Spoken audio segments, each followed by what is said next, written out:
Alors, alhamdulillah, summa salatu wa salam ala rasulillah. Vous avez entendu tout à l'heure la population de Yopougon Palais. Encore une fois, aujourd'hui, le vendredi, jour de fête pour nos musulmans. Et depuis plus d'une douzaine ou disons une quinzaine d'années, nous sommes sur le terrain de la prédication en tant que jeunes. L'objectif, c'est de présenter l'islam.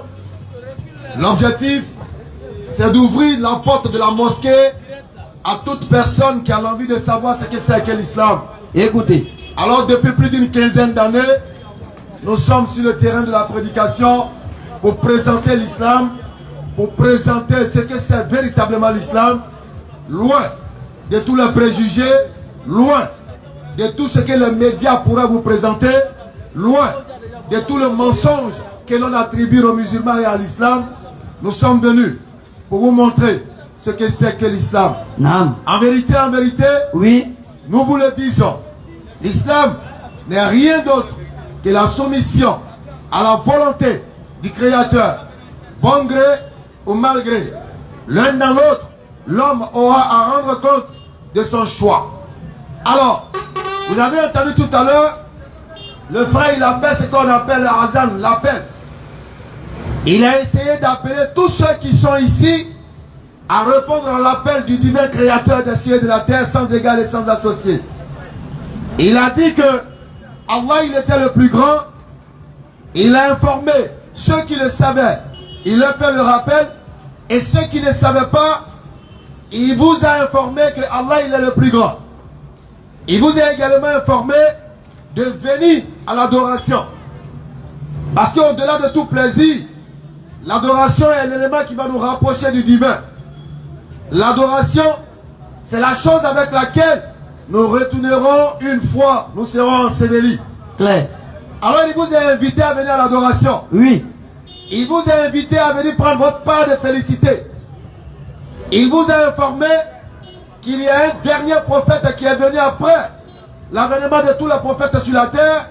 En l'occurrence, le prophète Mohammed, paix et bénédiction sur lui. Surah 34, le verset 28. Qui nous dit qu'il a été envoyé pour l'ensemble total des êtres humains, sans exception, sans coloration de race ni d'ethnie. L'islam n'a pas de visage, l'islam n'a pas de coloration, l'islam n'a pas de race, mais l'islam a une essence. L'islam a un fondement, l'islam a une fondation. Et cette fondation, c'est la Kalmatu Shahada, dont le noyau est: il n'y a point d'autre divinité digne d'être adorée sauf Allah. Surah 21, le verset 25.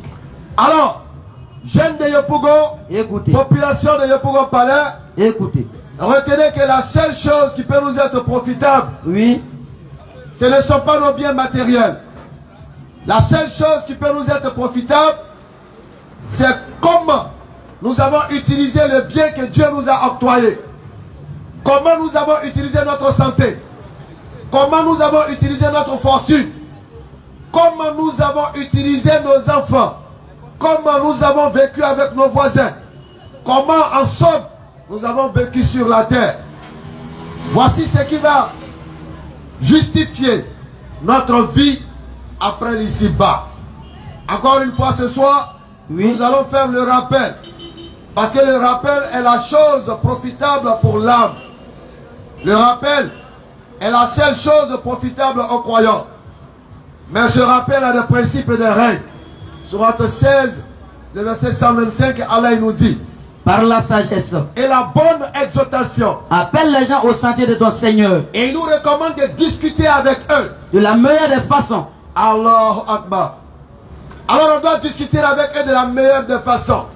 Politesse, respect, établissement de la fraternité, l'expression de la bonne courtoisie, loin de toute vulgarité, loin de toute perversité. Pas d'injure. La force ne doit être qu'aux arguments. Parce que ici, c'est l'expression de l'argument contre l'argument. Seule la vérité doit triompher. La Bible également vous a rappelé, Jean chapitre 4, verset 32. Vous connaîtrez ce que l'on appelle la vérité. Et lorsque l'on a le savoir de la vérité ne peut qu'affranchir. L'ignorance est une maladie. L'ignorant est lui-même malade. malade de tous les maux de la société. Parce que quand on ne sait pas, on devient la proie de tout vendeur d'illusions. Quand on ne sait pas, on devient la cible de tous les faux prophètes, de tous les menteurs, de tous les illusionnistes. Quand on ne sait pas, on est livré.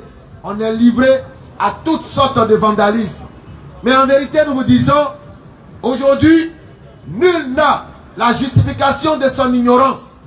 Personne ne peut dire que je ne savais pas. Personne ne peut dire que je ne pouvais pas savoir. Ce serait un mensonge.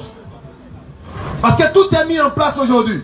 Oui. Toutes les possibilités sont réunies Clair. pour qu'il n'y ait plus d'ignorance sur cette terre. Alors ton devoir, c'est de savoir. Et lorsque tu sauras, tu auras la vue parfaite. C'est pourquoi nous sommes là. Pour partager avec vous, fraternellement, cette parole de vérité qui pour nous, oui, je précise bien, cette parole de vérité qui pour nous n'est rien d'autre que Al-Islam. Nous allons donc ouvrir le bal de la prédication avec la sourate 3, le verset 84. Sourate 3, le verset 84. Sourate 3, le verset 84. Dit, Alors il est dit, son prophète a dit, nous croyons en Allah. lorsqu'il y a l'obscurité autour de nous, le seul endroit où il peut avoir la lumière, c'est là où la parole d'Allah est proclamée. Dit, nous croyons en Allah. Nous croyons en Allah. À ce qu'on a fait descendre sur nous. Nous croyons à ce qui a été descendu sur nous. À ce qu'on a fait descendre sur Abraham, À ce qui a été descendu sur Abraham, Ismaël, sur Ismaël, Isaac, sur Isaac, Jacob, sur Jacob c'est la tribu. et toutes les tribus. À ce qui a été apporté à Moïse, À ce qui est descendu sur Moïse, à Jésus à ce qui est descendu sur Jésus et aux prophètes et aux prophètes de Dieu. de la part de leur Seigneur. Voici la vérité. Nous ne faisons aucune distinction entre eux. Nous musulmans, au nom de la vérité à laquelle nous croyons, au nom de la certitude de cette vérité, au nom de la proclamation saine de cette vérité, nous ne faisons aucune différence ni distinction entre les envoyés et les prophètes de Dieu. Et c'est à lui que nous sommes soumis. Pourquoi? Pourquoi nous musulmans ne faisons pas de distinction entre les prophètes? Nous croyons en tous les prophètes. Pourquoi? Parce qu'ils ont annoncé un seul message. Nous croyons en tous les prophètes parce qu'ils ont envoyé un seul message. Sourate 21, je crois le verset 19. Alors, pourquoi nous ne faisons aucune distinction entre les prophètes? Parce qu'en vérité, les prophètes ont envoyé un seul message. Une seule parole. Bismillah. Sourate 21, le verset 25. Non. Et nous n'avons envoyé Et nous n'avons envoyé avant toi avant toi, roi Mohammed, aucun messager aucun prophète messager n'est venu sur la terre à qui nous n'ayons révélé à qui l'Éternel n'a pas révélé cette portion puissante de la parole point de divinité en dehors de moi. qui dit qu'il n'y a point de divinité en dehors de lui. Adorez-moi donc. Alors, nous ne faisons aucune distinction entre les prophètes. Nous ne faisons aucune distinction entre les messagers. Parce qu'ils ont eu un message commun. Ils ont eu une base commune. Ils ont partagé un noyau commun. Et ce noyau commun, c'est qu'ils ont dit, nous ne faisons point de différence entre eux. Et nous attestons qu'il n'y a point de divinité qui mérite d'être adorée, sauf Allah. Alors d'aucuns diront, mais Allah c'est un Dieu arabe. Allah c'est un nom d'un Dieu arabe. Grosseur, Allah n'est pas un Dieu arabe. Allah d'ailleurs même n'est pas une appellation arabe. Parce que le nom Elohim, Eloha ou Allah en arabien ont la même racine que Allah. C'est la même racine. Parce que c'est une langue sémitique. De la même manière que l'hébreu et l'araméen sont des langues sémitiques. Alors, cette appellation du divin se confond avec le nom Allah. Sourate 3, le verset 64. Bismillah. Dit, Non. ô gens du livre, Oh, gens du livre. venez à une parole commune entre nous et vous. Alors, pour dire que nous musulmans, nous ne faisons aucune distinction. Parce que nous croyons à l'ultime message que point de divinité, point d'associé, point d'égal à celui qui a tout créé. Venez à une parole commune. Entre nous et vous. Quelle est cette parole commune? Que nous n'adorions qu'Allah. Que nous n'adorions que le Créateur des cieux et de la terre. Sans rien lui associer. Sans rien lui associer. Et que nous ne prenons point les uns les autres pour des seigneurs en dehors Nous d'Allah. ne prenons point des êtres humains comme des divinités, comme des seigneurs en dehors de lui, Allah. Est-ce que vous voyez? Voici la beauté de l'islam. Voici la puissance de l'islam. Voici la vérité de l'islam.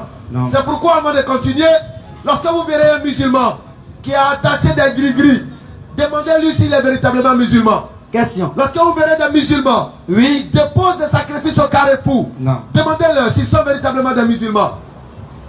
Lorsque vous verrez des musulmans en train de boire de l'alcool dans un makiba, demandez-lui s'il est véritablement un musulman. Question. Ce n'est pas parce qu'il s'appelle Abou, ce n'est pas parce qu'il s'appelle Mahmoud, ce n'est pas parce qu'il s'appelle Issa qu'il est obligatoirement musulman alors qu'il est assis quelque part en train de soulever le coude.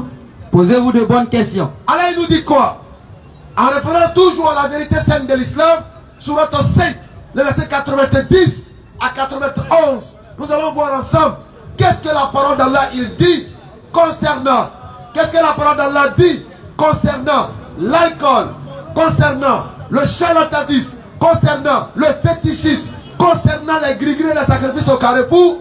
Que nous dit la parole d'Allah? Surat 5, le verset 90. Bismillah. Oh les croyants. Il s'adresse aux croyants en ces termes en disant: Oh les croyants. oh vous qui avez attesté qu'il n'y a point de divinité que moi, Allah. Le vin, le jeu des hasards, le jeu des hasards, les pierres dressées, toute forme de fétiche, les pierres dressées, toute forme de fétiche, les flèches et les divinations, toute forme de consultation par les coris, ne sont qu'une abomination. Allah il dit ne sont qu'une abomination. Œuvre du diable. Une abomination qui est l'œuvre du diable. Écartez-vous-en. Allah il demande aux musulmans de s'écarter du fétichisme. Afin que vous réussissiez. Il demande aux musulmans dans le Coran de s'écarter du fétichisme. Afin que vous De réussissiez. s'écarter de l'alcool. Afin que vous De réussissiez. s'écarter des jeux de hasard. Afin que vous De réussissiez. s'écarter des fêtes de sacrifice au carrefour. Afin que vous Parce réussissiez. que c'est dans cela qu'il aura le succès pour le croyant musulman. Le diable. Est-ce que vous voyez? C'est le Coran qui parle. Ce n'est pas un musulman qui est en train de s'exprimer. C'est la parole sur laquelle la foi du musulman est basée. C'est cette parole-là qui s'exprime. Et elle dit que celui qui a attesté qu'il n'y a point de divinité en dehors d'Allah, la parole annoncée par tous les prophètes, celui-là, il a un comportement, il a une attitude, il a une conduite à tenir, il a une éducation. Et dans cette éducation spirituelle, il n'y a pas l'alcool. Il n'y a pas la consultation par les coris. Il n'y a pas la consultation du fétiche. Il n'y a pas le jeu de hasard. Surat 5, le verset 90 que nous allons relire. Oh les croyants. Oh les croyants. Le vin. Vous qui avez attesté que Allah est votre Seigneur. Le vin. Vous qui avez attesté qu'il n'y a pas de divinité sauf Allah. Le vin. Vous qui faites la prosternation. Le vin. Le vin. Le jeu des hasards. Toute forme de jeu de hasard. Les pierres dressées. Toute forme de fétichisme. Les flèches et les divinations. Toute forme de consultation chez un charlatan. Ne sont qu'une abomination. Allah il vous dit dans le Coran que c'est une abomination. Œuvre du diable. Non seulement c'est une abomination qui est l'extrême, le suprême, le paroxysme de la mauvaiseté, de la méchanceté, de la malhonnêteté, de la bêtise. Le niveau supérieur de la bêtise, il nous dit que c'est une œuvre du diable. Écartez-vous-en. Allah. Afin que vous réussissiez. Le diable ne veut jeter que parmi vous. Le diable ne veut jeter que parmi vous. À travers le vin. À travers l'alcool. Et le jeu des hasards. À travers le jeu de hasard. L'inimité. L'inimitié. Et la haine. Et la haine. Et vous détournez d'invoquer Allah. C'est pourquoi vous voyez aujourd'hui pour tuer un frère sans c'est un petit problème. Si tu as un ennemi dans ton coin, tu veux le liquider, c'est un petit problème. Téléphone. Allô? Position. Tu es où? Trouve-moi au maquis la mort. Trouve-moi au maquis la mort. Petit décalage, petit dedans, petit poison. Dès qu'il vient, il lappe, il rentre. On dit, Koulou est parti. L'alcool. Ton ennemi, l'alcool. Allez-y dans le Koutoukoudron. Vous allez voir que tous les buveurs de Koutoukou, ils sont comme des... Ils ne peuvent plus s'en passer. Parce que les gens leur ont jeté des sorts dans l'alcool. Le diable ne veut que passer par l'alcool pour s'aimer entre vous. L'inimitié et la haine. Et vous détournez d'invoquer Allah. Afin de vous détourner de l'essentiel. Et de la salate. De l'essentiel. Allez-vous donc y mettre fin? Mais quel est l'essentiel? Il vous rappelle l'adoration, la sola, le rite cultuel. Alors le diable, par l'alcool, il amène l'être humain à plonger dans l'insouciance. Il amène l'homme à plonger dans l'insouciance. Aujourd'hui, le nouvel ordre mondial essaie de désorienter la jeunesse, particulièrement. En leur démontrant que sans alcool, il n'y a pas d'amusement. Sans alcool, il n'y a pas de jeunesse. Sans alcool, il n'y a pas de vie. Mais quand vous nous regardez, on ne boit pas. Quand vous regardez là, il ne boit pas. Est-ce qu'il n'est pas jeune? Quand vous même le regardez là, il ne boit pas. Est-ce qu'il n'est pas jeune? Est-ce que ça l'empêche de vivre sa jeunesse? Est-ce que ça l'empêche? Au nom de l'alcool, allez-y faire le bilan de la fin des fêtes de fin d'année. Allez-y faire les statistiques. Le nombre d'accidents, le nombre d'assassinats, le nombre de viols, le nombre de tués, le nombre de dégâts. Au nom de quoi? Au nom de l'alcool. Et Allah dit dans le Coran, le diable ne veut que jeter parmi vous. À travers le vin. À travers l'alcool. Et le jeu des hasards. Et les jeux d'hasard. L'inimité. Vous pensez que quand tu dois jouer un jeu de hasard, moi j'ai cotisé. Chaque jour, je suis en train de jouer mon bête et puis je clique. Je suis bête, je clique. Je suis bête, je clique. Ça me fait au moins 1 an, je ne gagne pas.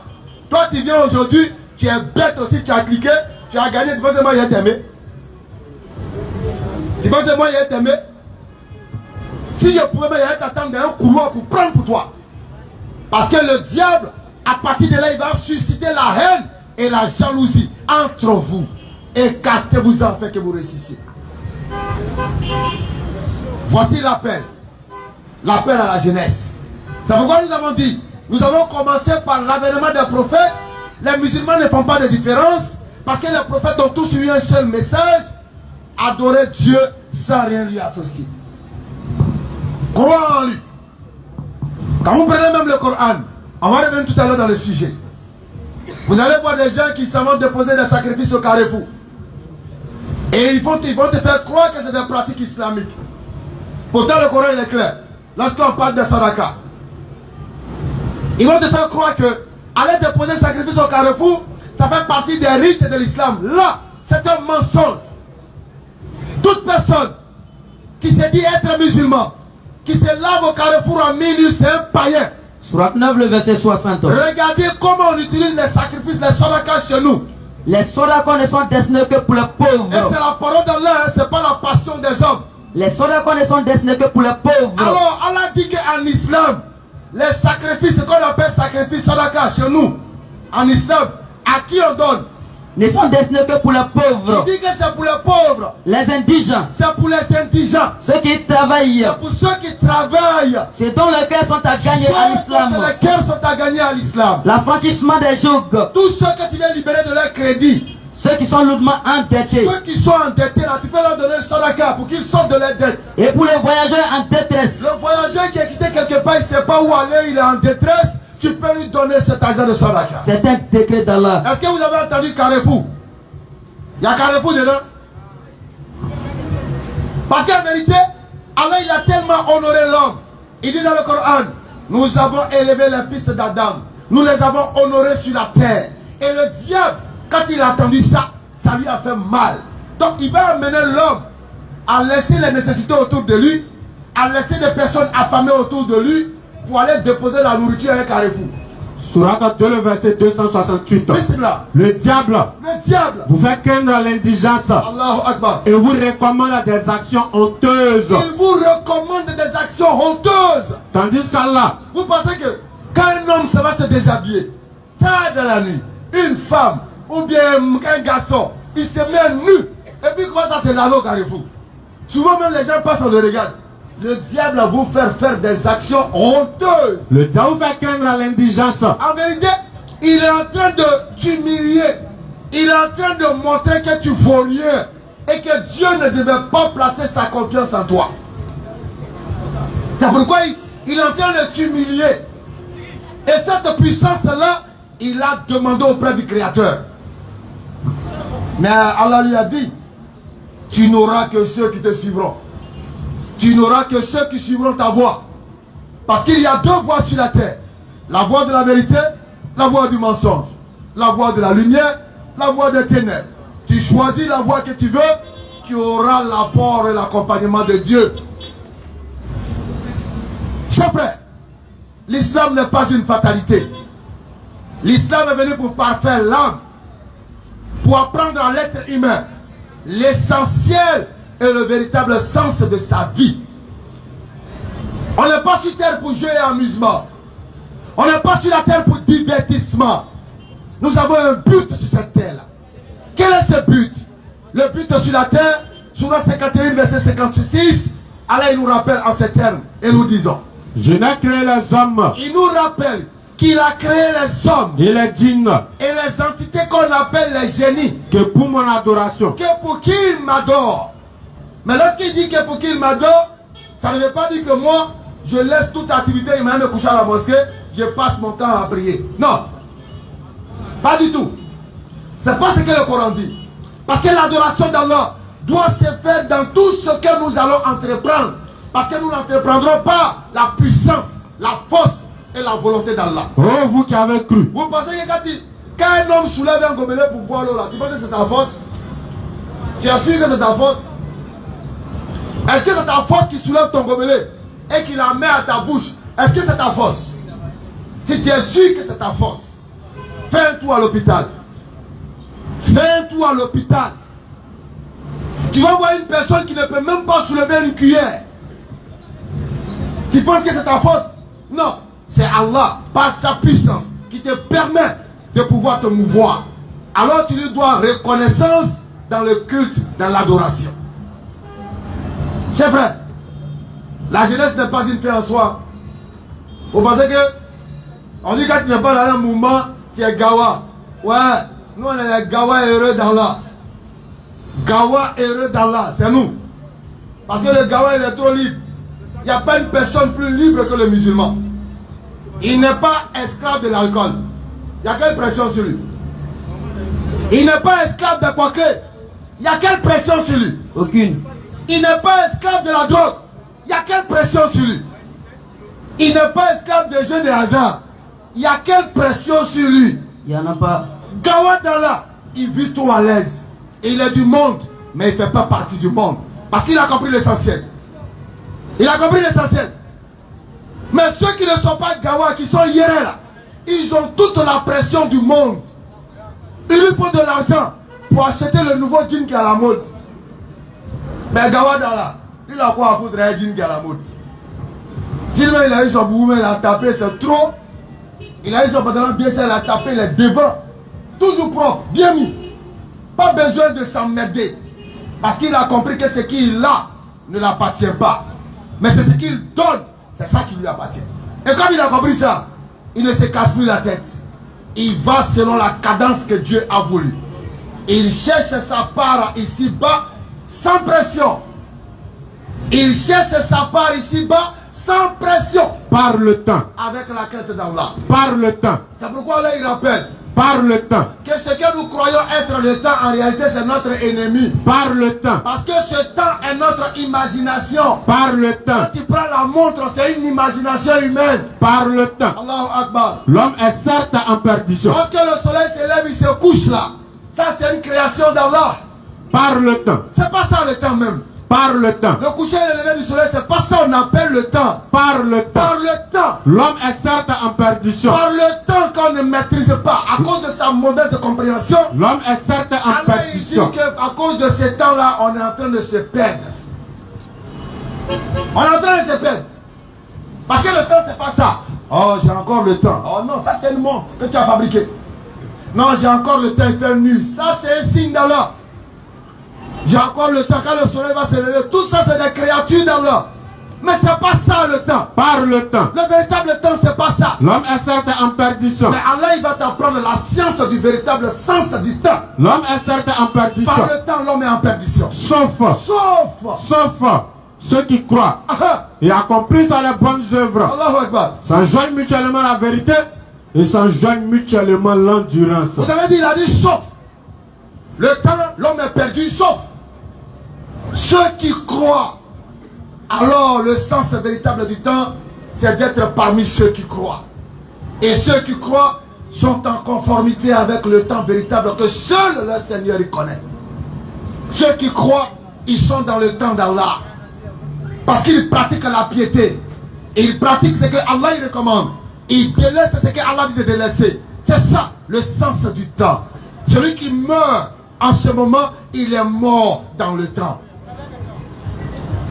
Il est mort dans le temps. Et dans le sens du temps, il est mort dedans. Mais toi, tu es là, tu regardes ta montre, tu regardes le lever du soleil, le coucher du soleil. Non, c'est pas ça le temps. Tu auras le temps que lorsque tu vas inclure Allah, mettre Allah au centre de tout ce que tu vas entreprendre, là, tu es dans le temps. Tu as le temps, tu auras le temps et tu mourras dans le temps.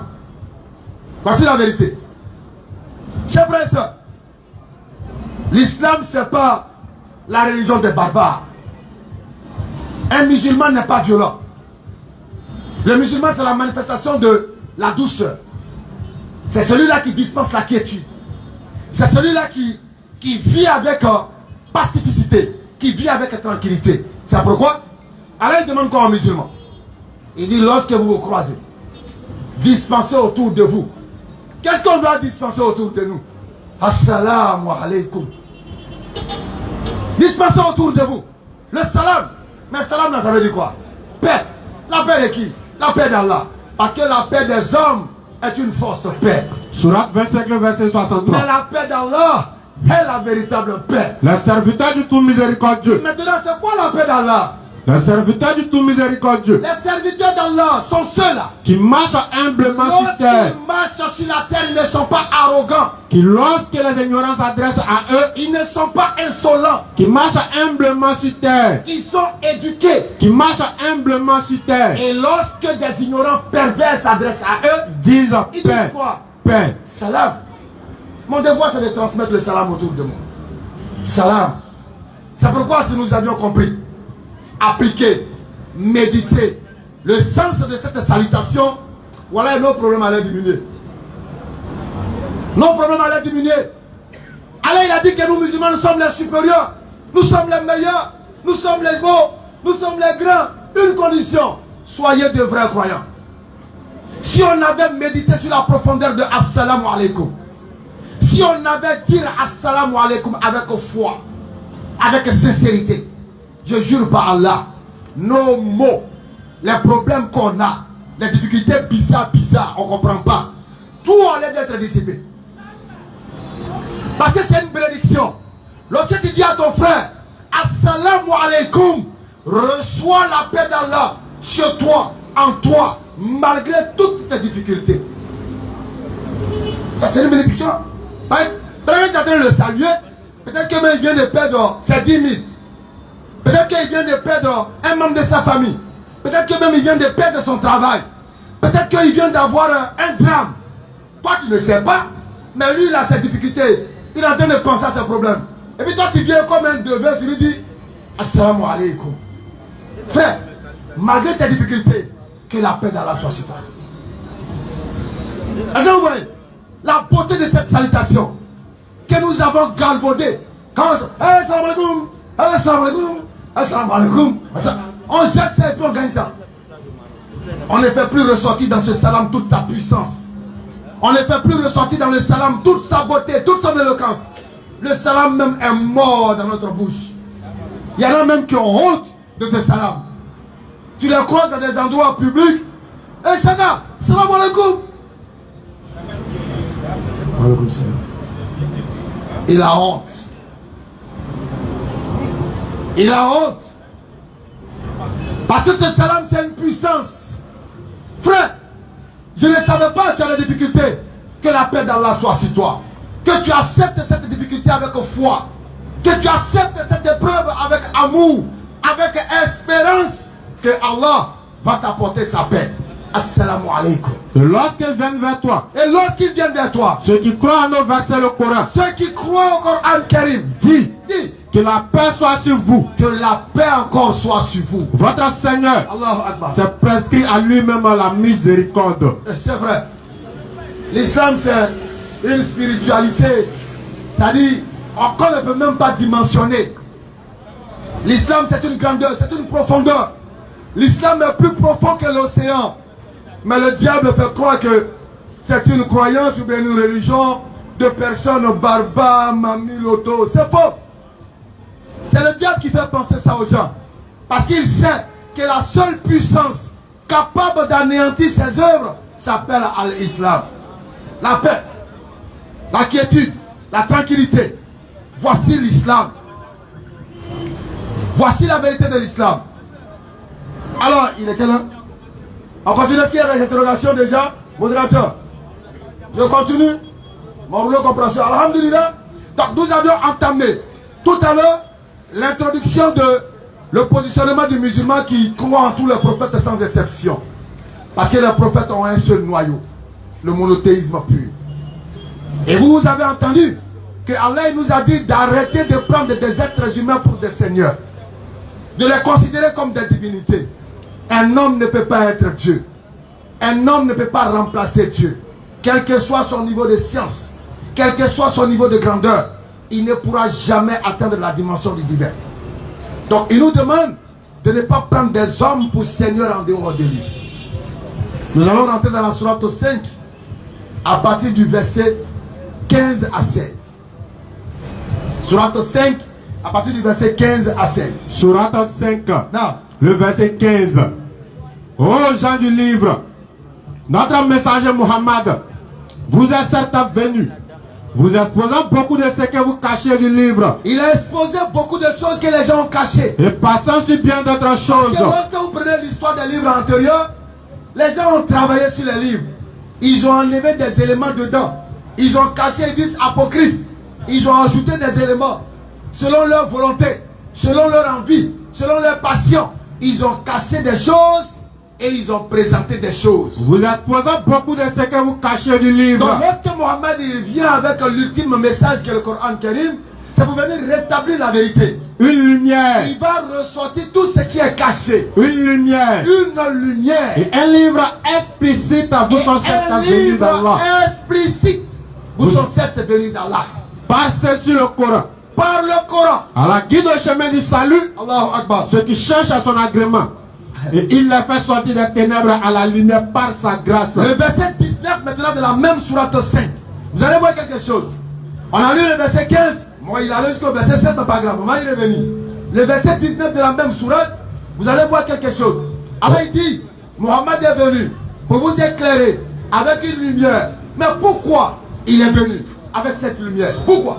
Oh gens du livre. Oh gens du livre. Notre messager Muhammad Notre messager Mohammed est venu pour vous éclairer. il est venu pour vous éclairer. Pourquoi? Après une interruption des messagers. Après une interruption des messagers. Afin que vous ne disiez pas. Donc, lorsque Mohammed est venu, il est venu après l'interruption des messagers, à partir de Isa alayhi salam, que les gens appellent Jésus.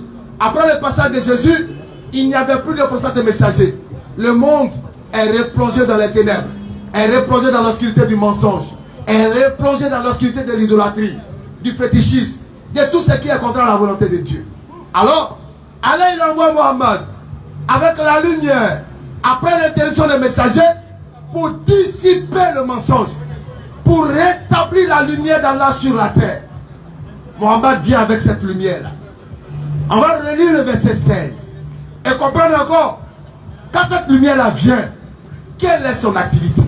Passez sur le Coran. Passer sur le Coran. À la guide au chemin du salut. Donc après l'interruption des messagers, Mohammed il vient avec la lumière dans le ténèbre qui s'était installé encore une fois sur la terre.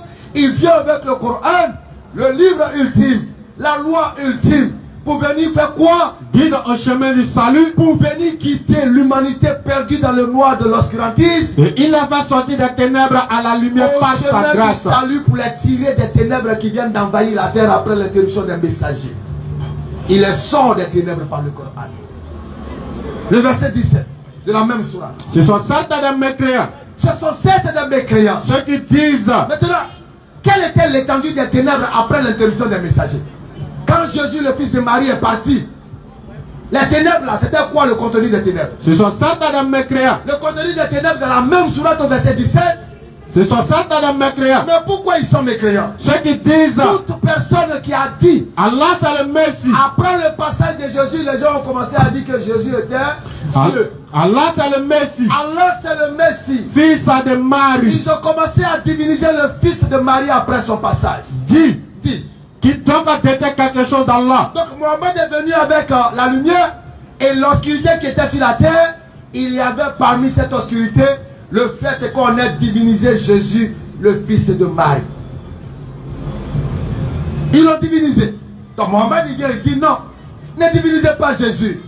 Le fils de Marie n'est qu'un serviteur, n'est qu'un prophète, n'est qu'un être humain envoyé sur la terre. C'est pourquoi, lorsque vous prenez de la Genèse à l'Apocalypse, vous demandez à tous les chrétiens, fraternellement, montrez-nous un seul verset.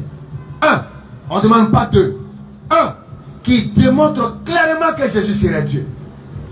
Vous allez voir qu'il n'en trouvera pas dans la Bible. Au verset 72.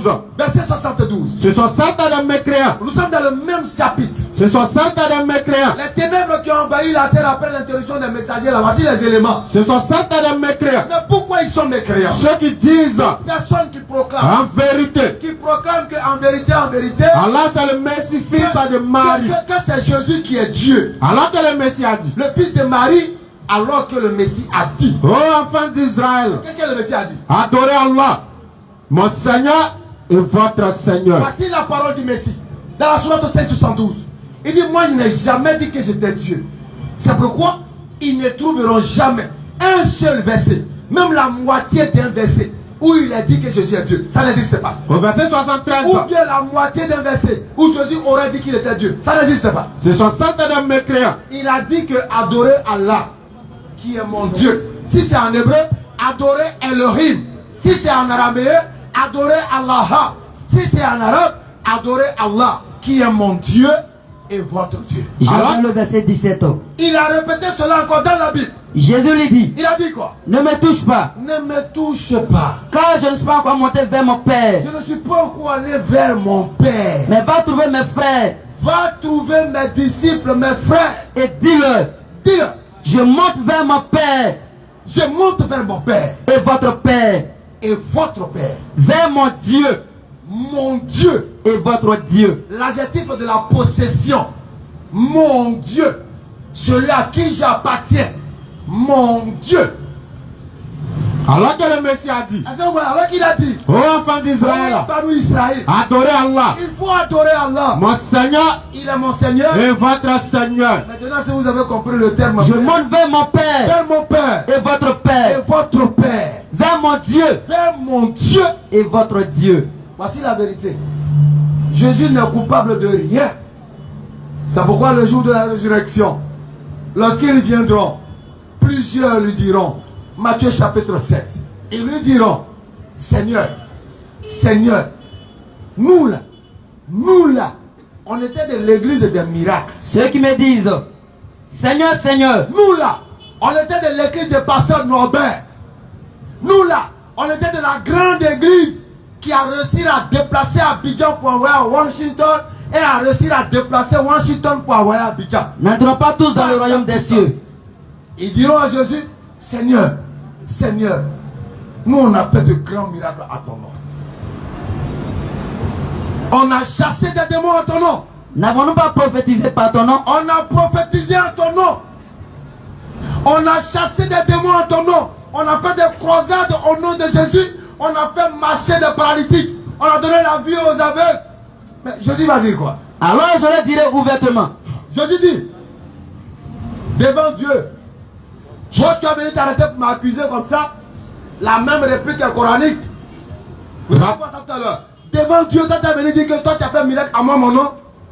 Alors Jésus dit, je vais leur dire ouvertement. Je ne vous ai jamais connu.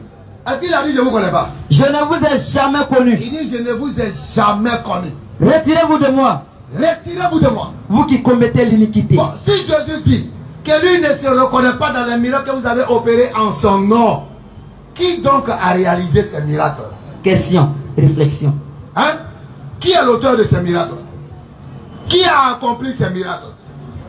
Parce que Jésus dit que lui ne se reconnaît pas dedans. Il dit, vous avez dit au nom de Jésus, vous avez fait vos miracles. Mais lui là, il ne se reconnaît pas dans ces miracles-là.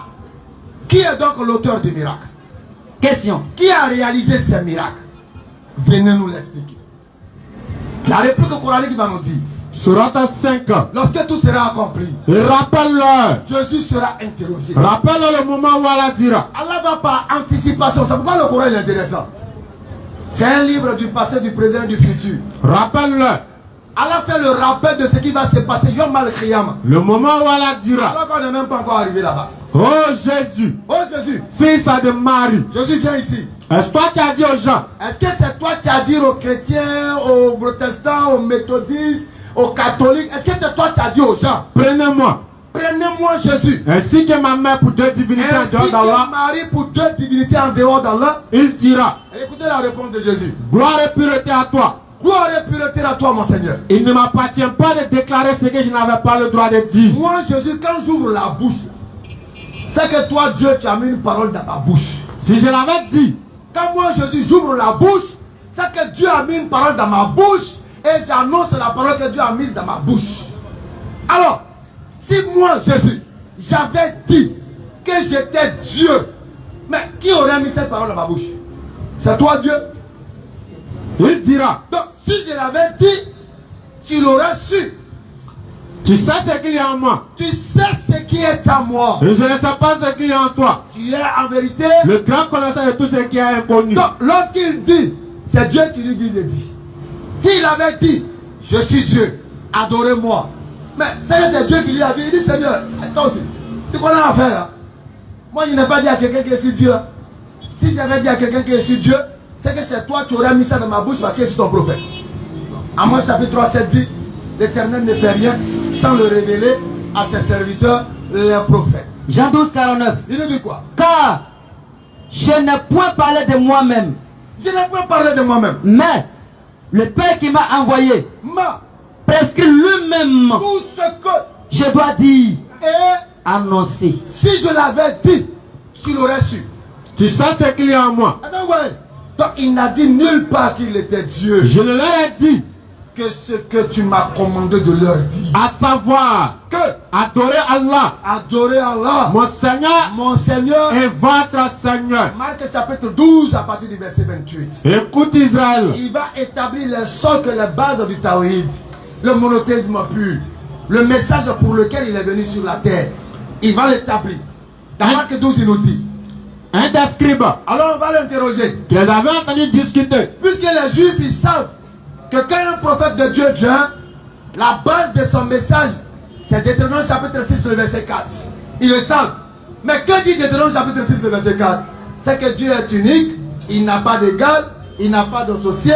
Tu dois aimer Dieu unique de tout ton cœur, de toute ton âme, de toute ta pensée. Donc les Juifs, ils vont venir tester Jésus pour voir s'il est un vrai prophète. Un des scribes. Alors ils viennent demander à Jésus. Qu'ils avaient entendu discuter. Ils disent bon. Sachant que Jésus avait bien répondu au Sadducéens. Il a très bien répondu à la question. S'approcha et lui demanda. Mais moi je veux savoir quelque chose. Quel est le premier de tous les commandements? Il pensait que Jésus allait dire le premier c'est que vous puissiez moi m'adorer. Vous puissiez venir vers moi. Automatiquement il rentrait dans la liste des faux prophètes. Quel est le premier de tous les commandements? Quel est le premier? Le sous-bâtiment, la fondation, le noyau de tous les commandements que Dieu a envoyés sur la terre. Jésus répondit. Il dit quoi? Voici le premier. Voici le noyau. Écoute Israël. Il faut écouter. Israël, écoutez. Le Seigneur. Le Seigneur. Notre Dieu. Notre Dieu. Est l'unique Seigneur. Il dit notre. Le Seigneur, notre Dieu. C'est comme si il disait notre Père est malade. Ça veut dire que toi et moi, le Père que nous partageons ensemble est malade. Donc Jésus dit, le Seigneur, notre Dieu est l'unique Seigneur. Le Seigneur, notre Dieu, est l'unique Seigneur. Voilà le noyau de l'envoi de tous les prophètes. C'est autour de ce noyau-là va graviter tout le reste maintenant. L'amour du prochain. Vous n'atteindrez la vraie piété que si vous faites l'argent de ce qui vous chérissez. La sola. Tout ce qui va avec tourne autour du noyau. C'est pourquoi si tu n'as pas le noyau, la chair ne peut pas tenir. S'il n'y a pas de squelette, la chair ne peut pas tenir. C'est le noyau qui va maintenir la chair. C'est sur le noyau que la chair doit être collée. Notre foi doit être basée sur le monothéisme, le tawhid. Si tu l'as pas, c'est pas la peine. Tout le reste devient du vent. Genèse 17, le verset 7. Quel nous dit là? J'établirai mon alliance entre moi et toi. Là, on est monté jusqu'au patriarche Abraham. Pour dire que le monothéisme, ce n'est pas Mohammed qui a envoyé. Le monothéisme existait depuis la fondation du monde. Depuis. Donc Abraham même va recevoir le monothéisme. Pourtant avant Abraham, il y avait Adam, il y avait le Noé. Eux aussi, ils ont reçu le monothéisme. Genèse chapitre 17, 7. J'établirai mon alliance entre moi et toi. Dieu dit à Abraham qu'il va établir une alliance entre Abraham et lui. Et tes descendants après toi. Et ses descendants de sang comme spirituels après lui. Selon leur génération. Et cette alliance sera basée sur quelque chose. Ce sera une alliance perpétuelle. Une alliance qui ne va jamais s'éteindre jusqu'à la fin des temps. En vertu de laquelle. Une alliance qui aura pour vertu, pour qualité, pour base, pour fondement, pour fondation. Je serai ton Dieu. L'unicité du Dieu encore. Je serai ton Dieu. Je serai ton Dieu. Et celui de ta postérité après toi. Et celui de ta postérité après toi. Ah, c'est la vérité. Alors c'est chaque vendredi, 20h, 22h, Inch'Allah. Si vous avez des interrogations, nous pouvons déjà entamer l'hostilité des interrogations, Inch'Allah. Modérateur.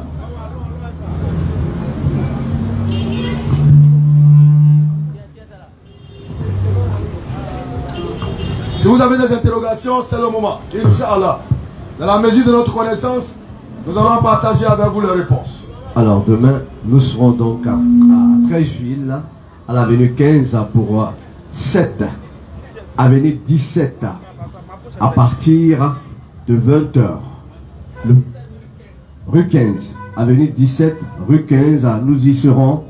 À partir de 20h, nous démarrons la conférence. Nous osons espérer que tout ce monde qui est là-bas va se retrouver, n'est-ce pas, à Trècheville pour que nous puissions partager un repas spirituel dûment préparé par Béni Islam. Je lui permets de souffler un temps sans peu. Le temps de coordonner avec, bien sûr, à ceux qui sont autour de lui. Fadal Mashkouran Mouazzaz Yashek. Assalamu alaikum wa rahmatullahi wa barakatuh. Alors, nous remercions notre oustaz pour cette belle introduction, cette belle conférence. Alors, nous invitons le public de s'enregistrer pour les questions. Si vous avez des questions anonymes, vous pouvez donc nous approcher pour qu'on puisse les récupérer. Alors, la première question anonyme que nous avons, il y a un frère qui demande, il dit qu'il vous a écouté attentivement et il a l'impression que vous soutenez que l'islam est l'unique religion reconnue auprès du Seigneur des créateurs, du Seigneur du monde. Voilà. Donc, quand lui regarde dans le monde, il voit que le christianisme est là, le judaïsme est là, eux aussi ils réclament la véracité de leur religion. Alors, comment est-ce qu'il peut comprendre que vous dites que l'islam est la vraie et l'unique religion? Voilà.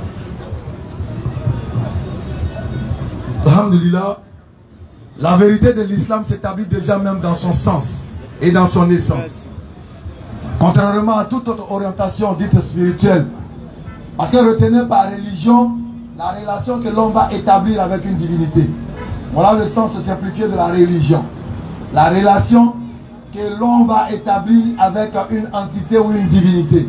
C'est ça la religion. Mais ce qu'il est bon de savoir, c'est que la relation que tu vas établir avec une divinité qui est supposée être au-dessus de toi, qui est supposée être même cette divinité-là qui t'aurait créé, c'est elle en réalité qui doit te dire comment rentrer en relation avec lui. C'est cette divinité-là qui doit te dire comment est-ce que tu dois rentrer en relation avec lui. Parce que c'est lui qui t'a créé. Donc c'est lui qui sait comment tu dois faire pour t'approcher de lui. C'est pas à l'homme d'imaginer une relation avec Dieu. C'est pas à l'homme d'imaginer une religion. C'est à Dieu d'établir le contact entre lui et ses créatures. C'est à Dieu d'établir le câble qui va le relier à sa création ou à sa créature dans le sens de l'adoration. C'est ça qu'on appelle la religion. Mais quand vous prenez toutes les formes de religion qui existent sur la terre, il y en a plusieurs. C'est pourquoi déjà vous entendez interreligieux. nous opposons la vérité que nous considérons être la vraie à toute autre forme de vérité. Parce que chaque religion dit détenir la vérité. Et le croisement de vérité va nous faire ressortir la vérité. Alors, quand vous prenez toutes les religions, vous prenez le judaïsme. Le judaïsme est né après le passage de Moïse, de Jésus, pardon, d'Abraham, de Noé et tout ça. Parce que le judaïsme découle du mot judée, Judée, qui découle de Juda. Donc le judaïsme est né lorsque la tribu de Juda a pris une position de gloire sur ses autres frères. Lorsque les deux royaumes étaient séparés et qu'il y a un royaume qui a eu la suprématie, voilà où va naître le judaïsme.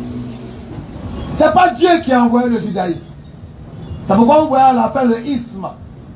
Quand vous voyez un mot français, à la fin duquel il y a un isme, ça veut dire que c'est une idéologie, c'est une pensée venant des êtres humains. C'est pourquoi il y a le isme à la fin. Donc le judaïsme, c'est récent. Ce n'est pas Dieu qui a envoyé un prophète pour dire, voici le judaïsme, vous allez pratiquer le judaïsme. Non. C'est les hommes qui ont choisi une appellation judaïsme.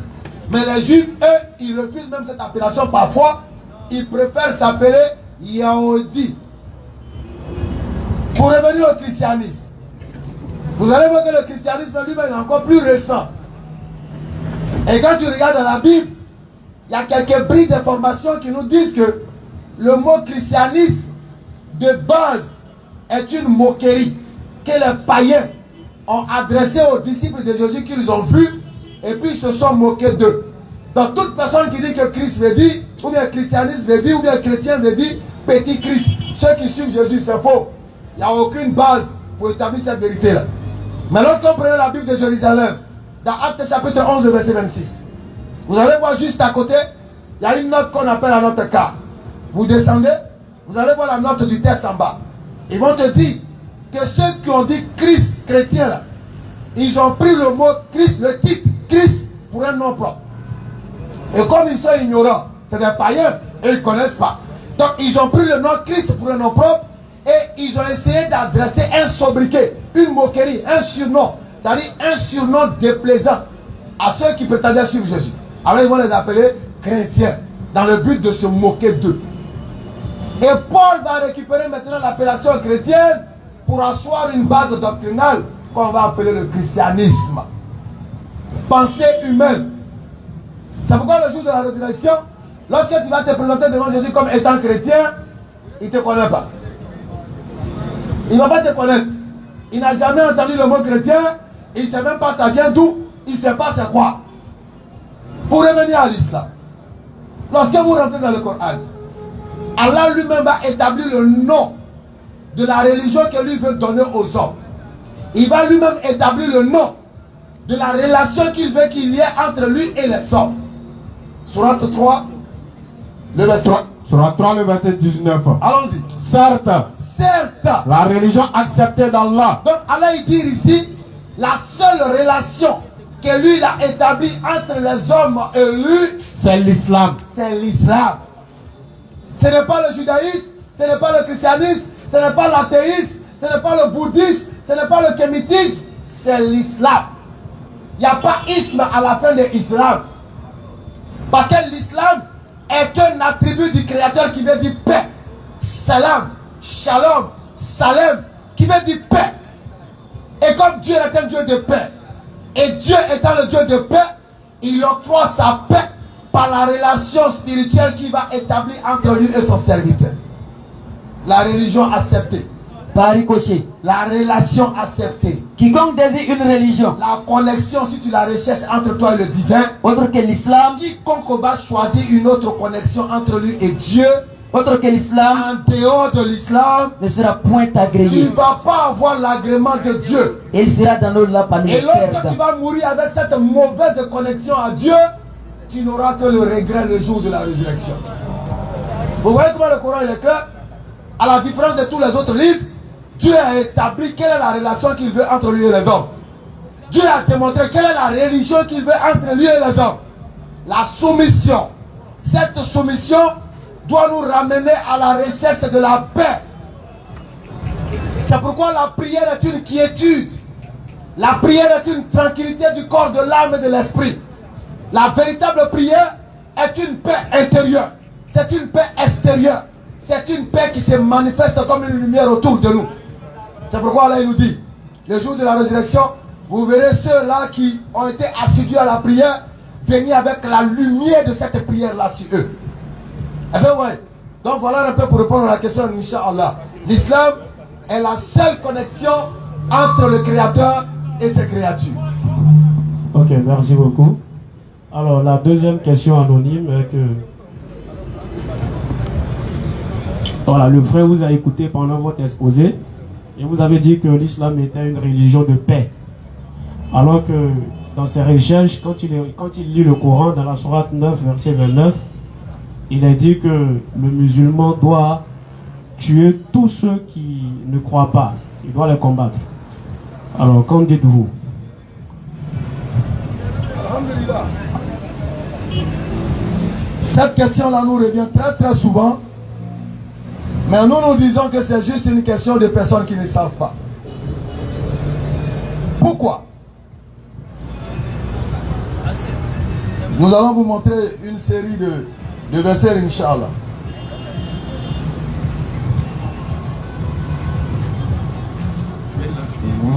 Ok.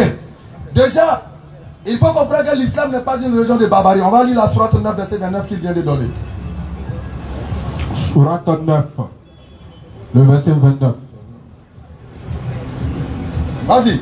Combattez ceux qui ne croient ni en Allah, ni au jour dernier, qui n'interdisent pas ce qu'Allah et son messager ont interdit. Combattez ceux qui ne croient ni en Allah ni au jour dernier, qui n'interdisent pas ce qu'Allah et son messager ont interdit. Et qui ne professent pas la religion de la vérité. Et qui ne professent pas la religion de la vérité. Parmi ceux qui ont reçu le livre. Parmi ceux qui ont reçu le livre. Pour votre information, lorsque les musulmans étaient persécutés à la Mecque, le prophète de paix et bénédiction sur lui va dire à ses compagnons, vous allez aller dans une contrée de l'Afrique. Vous allez partir là-bas, vous allez trouver un grand roi, un chef chrétien. Il est chrétien mais il est juste. Vous allez aller vous réfugier là-bas. Et c'est en Abyssinie, ça c'est l'ancien nom, qui est aujourd'hui l'actuelle Éthiopie. Mais quand ils sont allés là-bas, ils sont allés trouver des gens qui étaient chrétiens, qui ne croyaient pas en Dieu. Mais est-ce qu'ils les ont combattus pour autant? Non, ils ne les ont pas combattus. Donc le combat de la sourate 9 là, est contextuel. Quand vous allez lire depuis le verset 1er, et puis vous allez descendre, vous allez comprendre que le combat là est contextuel. Autorisation est donnée. Et pour mieux même comprendre le combat dans la sourate 9, il faut faire recours à la sourate 8, qui selon certaines sources des savants est le complément, c'est-à-dire la sourate 8 complète la sourate 9. Qui pour certains savants, c'est pourquoi ça ne commence pas par Bismillah ar-Rahman ar-Rahim. Ils disent que c'est un enchaînement de la sourate 8 à la sourate 9. Donc pour mieux comprendre encore d'autres éléments là-bas, il faut faire recours à la sourate 8. Nous allons donc lire dans la sourate 8 le verset 60 à 61. Pour comprendre quelque chose. Sourate 8. Prends d'abord 34, le verset 34, le verset 38, ensuite le verset 60, le verset 61. Qu'ont-ils donc? Qu'ont-ils donc? Allah s'adresse aux croyants. Pour qu'Allah ne les châtie pas. Pour qu'Allah ne les châtie pas. Alors qu'ils repoussent les croyants de la mosquée sacrée. Alors qu'ils repoussent les croyants de la mosquée sacrée. Quoi qu'ils n'en soient pas les gardiens. Donc c'est eux qui attaquent les croyants. Verset 38. Au verset 38. Non. Dis à ceux qui ne croient pas. À ceux qui ne croient pas. Que s'ils cessent. Si vous cessez. On leur pardonnera ce qui s'est passé. Si vous cessez de nous attaquer, on va pardonner ce qui s'est passé. Et s'ils récidivent. S'ils récidivent. Ils seront châtiés. Ils seront châtiés. À l'exemple de leurs devanciers. Verset 60, verset 61. Au verset 60. Non. Vous allez comprendre quelque chose. Et préparez. Non. Et préparez pour lutter contre eux. Tout ce que vous pouvez comme force. Non. Et comme cavalerie équipée. Vas-y. Afin d'effrayer l'ennemi d'Allah. Et le vôtre. Non. Et d'autres encore que vous ne connaissez pas en dehors de ceux-ci. Continue. Et tout au verset 71. Non. Et s'il incline à la paix. Non. Et s'il incline à la paix, incline vers elle celle-ci toi aussi. D'accord? Et place ta confiance en Allah, car c'est lui l'audience et l'omniscient. Sourate 4, verset 90 et le verset 91. Et s'il veut te tromper, alors Allah te suffira. Écoutez, hein. Vas-y. Ils aimeraient vous voir. Vas-y. Ils aimeraient vous voir mécréants. Ils aimeraient vous voir mécréants. Comme ils ont mécru. Exactement. Alors vous serez tous égaux. Non. Ne prenons pas d'alliés parmi eux. Jusqu'à ce qu'ils émigrent dans le sentier d'Allah. Allahu Akbar. Mais s'ils tournent le dos, saisissez-les alors et tuez-les. D'accord. Où que vous les trouviez. Et ne prenez parmi eux ni alliés, ni secoureurs. Excepté ceux qui se joignent à un groupe avec lequel vous avez conclu une alliance. Non. Ou ceux qui viennent chez vous, le cœur serré, d'avoir à vous combattre ou à combattre leur propre tribu. Si Allah avait voulu, il leur aurait donné l'audace et la force contre vous. Il vous aurait certainement combattu. Par conséquent, s'ils restent en neutre à votre égard et ne vous combattent point, et qu'ils vous offrent la paix, alors Allah ne vous donne pas de chemin contre eux. Donc vous voyez qu'on parle de neutralité. S'ils restent neutres et qu'ils ne vous combattent pas, vous n'avez pas affaire à eux. Donc ce n'est pas les musulmans qui ont attaqué. C'est eux qui ont plutôt attaqué les musulmans et les musulmans étaient en légitime défense. Les musulmans se sont défendus. C'est pourquoi il y a un autre passage où Allah vous dira: chassez-les d'où ils vous ont chassé. Chassez-les d'où ils vous ont chassé. Ça veut dire que c'est eux qui ont d'abord chassé les musulmans avant que les musulmans les répliquent. C'est pourquoi je l'ai dit tantôt, pourquoi le prophète a fui la Mecque pour aller à Médine? Parce qu'ils étaient combattus par les polythéistes. Les polythéistes cherchaient à les tuer. C'est pourquoi ils ont fui pour aller en Médine. Mais pour quelqu'un si c'est lui l'agresseur, il fuit pourquoi? Si c'est moi qui suis l'agresseur, je fuis pourquoi? Il fuit parce que c'est lui qui est agressé. Et quand il est revenu, si le Coran était dans le sens de détruire pour détruire, quand Mohammed sallallahu alayhi wa sallam, il est revenu à la Mecque avec son armée, interroger l'histoire s'ils ont tué une mouche. Pourtant, il y avait des gens là-bas qui les avaient chassés, qui avaient volé les biens, qui avaient détruit les familles. Même une mouche, ils n'ont pas tué. Donc l'objectif n'est pas de tuer pour tuer.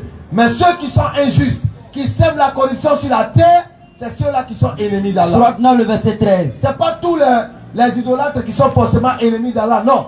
Celui qui attaque, c'est lui qui sera attaqué. Et il précise même dans d'autres versets: combattez ceux qui aident ceux qui vous combattent. Surat 9, le verset 13. Mais s'il n'est pas dedans, tu n'as pas affaire à lui. Ne combattrez-vous pas des gens Ne combattrez-vous pas des gens qui ont violé les serments? Vous avez pris l'engagement de non-violence, il n'y a pas parlé, on ne fait rien. Et puis ils passent derrière, ils violent l'engagement. Qui ont voulu bannir le messager. Ils ont voulu tuer et chasser le messager. Et alors que ce sont eux Vous voyez, qui vous ont attaqué les premiers. ce sont eux qui ont attaqué les premiers. Merci beaucoup. Ce verset-là, je voulais. Ce sont eux qui ont attaqué les premiers.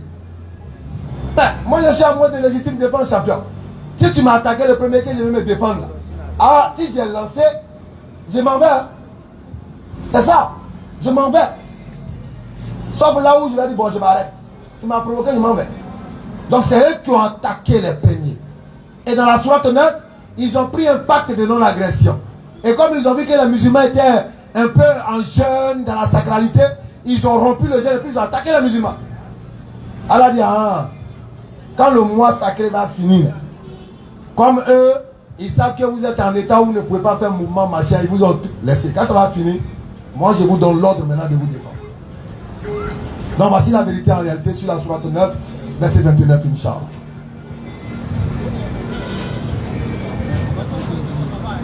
Ok, merci beaucoup.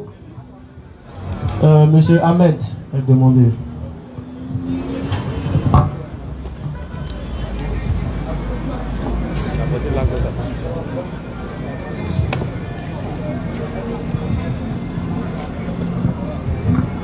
Ah.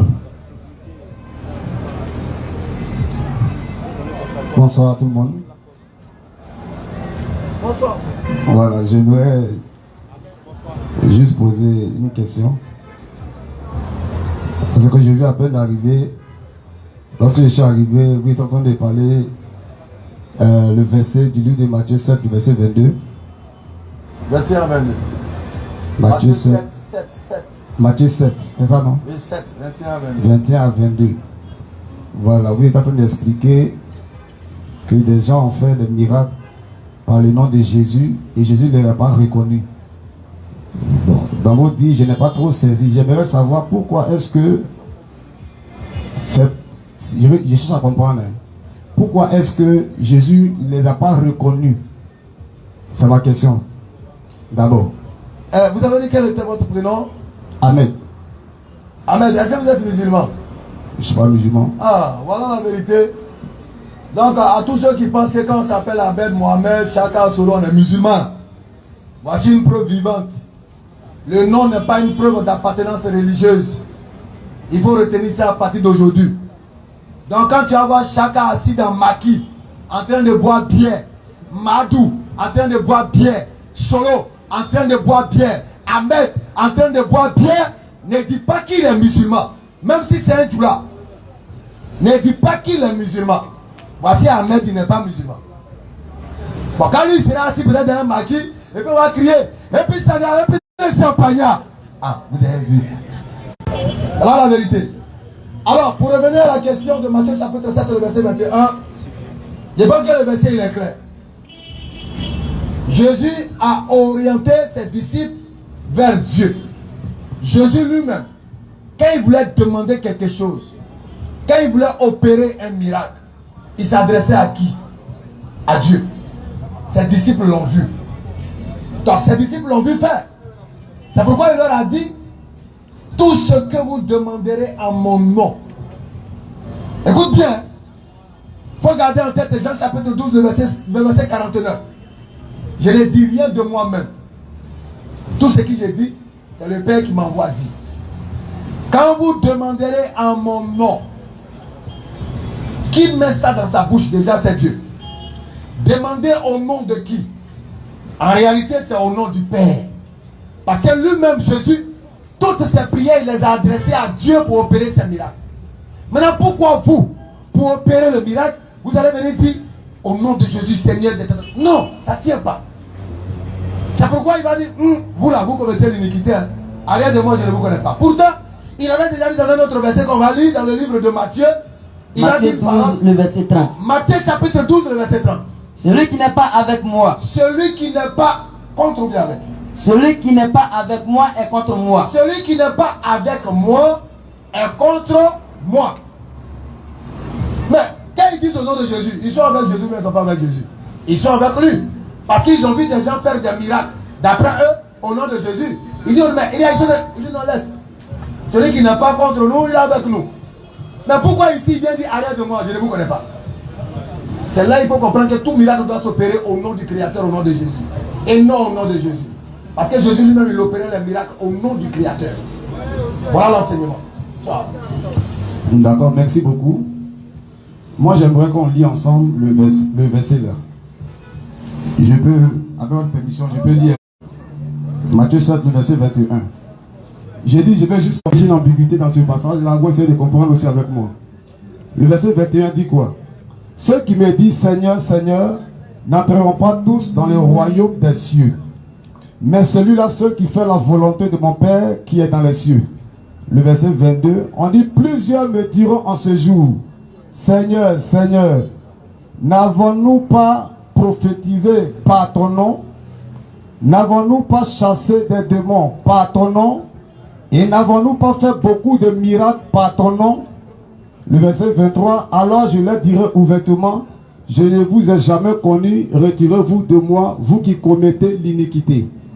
Tout à l'heure, vous avez donné un passage où Jésus a dit, tout ce que vous demanderez en mon nom, n'est-ce pas? Oui. N'est-ce pas? Oui. Mais ici, dans le passage, le mot « en » n'a pas été employé ici dans ce verset-là. Il n'y a pas le mot « en » qui a été employé. Ici, Jésus dit, plusieurs me diront en ce jour, Seigneur, Seigneur, n'avons-nous pas prophétisé par ton nom? Ce passage ne dit pas en ton nom. Or, Jésus a dit, vous ferez des miracles en mon nom. Et non par ton nom. Donc, j'aimerais que vous m'expliquiez quelle est la différence. Alors, non, je viens, laisse-moi terminer. Non, excusez-moi de vous. Je peux poser ma question? Excusez-moi de vous. Non, laisse-moi poser ma question d'abord. Non, attends. Je sais où tu vas déjà. Non, excuse-moi de t'interrompre. Laisse-moi terminer ma question. Je te demande excuse. Le 1, ou le Tu pas. peux me laisser terminer ma question? J'ai dit, tu vas terminer. Non, laisse-moi terminer en même temps. Parce que je ne vais pas la répondre, c'est toi qui vas la répondre. Non, c'est pas moi qui ai la réponse. Moi, je veux comprendre. Pose. C'est pourquoi je suis venu. Non, Ok, laisse on pas. te pose, Voilà. pose-la. J'ai dit, dans le Matthieu 7, Jésus dit, ils vont dire, n'avons-nous pas prophétisé par ton nom? Dans ce passage, ils ont utilisé par ton nom. Or, Jésus a dit, vous ferez des miracles en mon nom. Même dans Marc 16, le verset 7, il dit, voici les miracles qui accompagneront ceux qui auront cru. En mon nom, vous chasserez des démons. Et ici, ils ont dit, Jésus, on a utilisé par ton nom. Je veux que tu me donnes la différence entre un et puis par. Est-ce que tu poses une question? Moi, je comprends pas, donc tu m'expliques ça. La différence entre le 1 et le pas, là, c'est toi qui dois nous le donner. Non, moi, je suis venu. Moi, tout à l'heure, j'ai dit, je viens. C'est pourquoi tu ne veux pas que je parle. Tu es là pour répondre à nos Non, questions. j'ai compris. Ça, je le sais. Mais le 1 et le pas, donc tu es en train de différencier là. C'est toi maintenant tu dois nous expliquer. Non, je ne différencie pas. Il y a deux passages différents où on n'a pas le même mot. Donc moi je veux que tu m'expliques quelle est la différence entre un. Parce que Jésus a dit, vous prophétisez en mon nom. Et ils ont dit, on a fait des miracles par ton nom. Donc je veux que tu me donnes la différence entre un et puis par. Est-ce que ça a le même sens? Pour moi, Oui. c'est la même chose. Moi, pour moi, c'est pas la même chose. Explique-nous. Je prends un exemple. Je suis intelligent. Non, il n'y a pas un souci. Je prends un exemple. Je ne vais pas aller quelque part. Je prends un exemple. J'ai dit tu vas répondre et tu as donné. Non. En fait, je vais répondre parce que, voilà, si le métier c'est pas bon, on est là pour, voilà, causer, pour s'entretenir, voilà. Je dis, quand on dit un et puis par, moi, selon moi, c'est pas pareil. Parce que tout à l'heure, si je dis, croyez par moi, si je dis à quelqu'un, crois par moi, ou bien je dis à quelqu'un, crois en moi, c'est deux choses différentes. Si je te dis tout à l'heure, crois par moi, ça veut dire qu'il y a un objectif après moi. Tu dois passer par moi pour croire en quelque chose de réel. Non, laisse-moi, non, tu m'as posé la question, laisse-moi répondre. Interagir, là. Non, non, laisse-moi répondre. Laisse-moi, tu vas parler. Non, moi je n'aime pas ça. On doit interagir pour te faciliter l'explication. Si on n'interagit pas pour te faciliter l'explication, là, les gens vont comprendre comment. Bon, ok, vas-y. Tu es un polémiqueur déjà, vas-y. On ne peut même pas interagir. Si on il n'a pas parti. Prochaine question. Non. Il n'a pas dit impoli, il dit polémique. J'ai dit polémiqueur, je ne t'ai pas dit impoli à ce moment-là. Voilà. Non, j'ai dit, déjà tu dois polémiquer. Parce que l'interaction te permet de développer ton explication. En fait, c'est pas par là. Non, écoute-moi. C'est ici, ça se passe. Il faut te calmer. S'il te plaît. Ici, c'est la force aux arguments. Ok. Quand on interagit là, ça veut dire l'interrogation te permet d'expliquer encore plus clairement. Bon, je disais tout à l'heure. En fait, moi j'oublie un peu mon fil rapidement, c'est pourquoi je n'ai pas que tu m'interrompes. Voilà. Je disais tout à l'heure, si on dit à une personne tout à l'heure, crois par moi, ça veut dire qu'après la personne que tu vas croire là, il y a un objectif après lui. Crois par moi, ça veut dire que crois par moi. Mais c'est pas moi qui suis le réel. Il y a quelqu'un à qui tu vas croire après. Je suis un instrument pour que tu puisses croire à une réelle chose après moi. Mais quand on dit crois en moi, ça veut dire que c'est moi, je suis seul. Pas, ça veut dire que tu es un canal pour arriver à quelque chose d'autre. Mais quand on dit crois en moi, ça veut dire que c'est en moi ce que tu dois croire. Selon moi, voici l'explication que je peux donner. Mais c'est notre explication, maintenant tu me donnes. Je vais reprendre ton explication et puis je vais t'interroger dans ton explication. Non, tu m'interroges plus. Donne ton explication.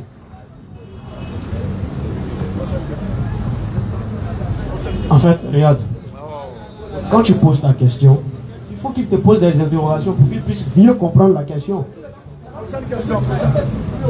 Abdallah. Est-ce que vous voulez qu'il vous pose Prochaine des question. questions? Est-ce que vous voulez qu'il vous pose des questions? Les questions qu'il va te poser là, c'est par ces questions qu'il va te répondre. Ok, on prend une autre personne. Il a peur, en Christophe. fait. Il n'est pas sûr de sa réponse. Donc il a peur des interrogations dans lui-même son enseignement. Comment un professeur peut donner un enseignement, il a peur que les élèves l'interrogent. Ça y est, tu n'es pas sûr de ton enseignement. Tu es dans un et puis pas. Pas 7 ans, 7 ans. Mais le 1 et le pas concerne qui? C'est une même personne. Donc si tu me dis par moi, mais le par moi là c'est en moi. Ou bien le pas est différent du moi. Est-ce que le pas est différent du 1? Le 1 et le pas c'est la même personne. On dit de venir pas. Maintenant qui vient prendre le micro, on va l'interroger. Viens prendre ton micro, on va t'interroger. Non, il est en train de bavarder dehors. Il donne une impression. Prends le micro, on va t'interroger. Prends le micro. Prends le micro, tu répètes ton enseignement, puis on t'interroge. Non, tu m'interroges pas. On s'interroge là. C'est une conversation. C'est une conversation. Il y a une large différence entre un et puis pas. Vous voulez pas qu'on vous pose des questions? Monsieur Christophe. Bonsoir, monsieur. Bonsoir. Bon, tout à l'heure, je vous ai entendu, je vous ai écouté. Vous avez pris la sourate 590, je crois, c'est ça, non? Pour montrer que le jeu de hasard, le vin, c'est un péché dans l'islam. Mais j'ai fouillé le Coran et j'ai vu une sourate dans le Coran qui paraît contradictoire à ce que vous avez dit concernant le jeu hasard et le vin. Je vais lire la sourate 7.31. La sourate 7.31 est contraire à ce que tu as lu précédemment dans la sourate 5.90. Je peux lire. Il est écrit: ô enfants d'Adam, ce qui veut dire tous les musulmans qui sont les descendants d'Adam et Ève, si j'interprète bien. Dans chaque lieu de la salade, portez vos parures. Ça veut dire portez vos habits partout où vous partez prier. Je vais continuer. Et mangez et buvez et ne commettez pas d'excès, car Allah n'aime pas ceux qui commettent des excès. Or, nous savons que la boisson qu'on boit pour éviter de commettre des excès, bien sûr, c'est l'alcool. Donc, si Allah dit de ne pas commettre d'excès, après avoir dit buvez, c'est qu'il veut en venir forcément de l'alcool. Donc, est-ce que cette sourate est contraire à la sourate précédente dont vous avez montré à la foule, ou je me trompe? Je veux des explications. Ok, déjà merci pour votre participation. Nous restez avec nous. Donc vous dites qu'il y a forcément, ça veut dire que toi-même tu es devenu plus que le créateur. Il y a forcément, on dit manger et buvez sans commettre d'excès. Donc toi, le buvez automatiquement. Moi un jour j'ai mangé du riz et puis j'ai bu de l'eau avec excès, ça m'a créé des problèmes.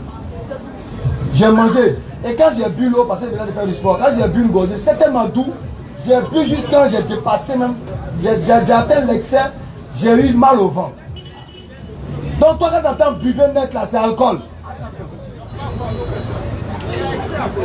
Prends le micro. Il ne s'agit pas de l'alcool. Mais pourquoi il y a excès à côté? Excès C'est de pas aller au-delà de tes limites. Le prophète Père Bénédiction aussi nous a enseigné, nous musulmans, que quand tu manges là, il faut garder une place pour l'eau, pour les fruits, pour les éléments. Ça, il ne faut pas manger avec excès. Bon, je vais manger avec modération. Je vais te montrer une autre sourate qui parle que ça vient de l'alcool. Je vais prendre la sourate 16, verset 67. Vas-y. Bon, je vais commencer tout d'abord à partir du verset 66. Je peux lire? Oui, vas-y. Il y a certes un enseignement pour vous dans les bestiaux.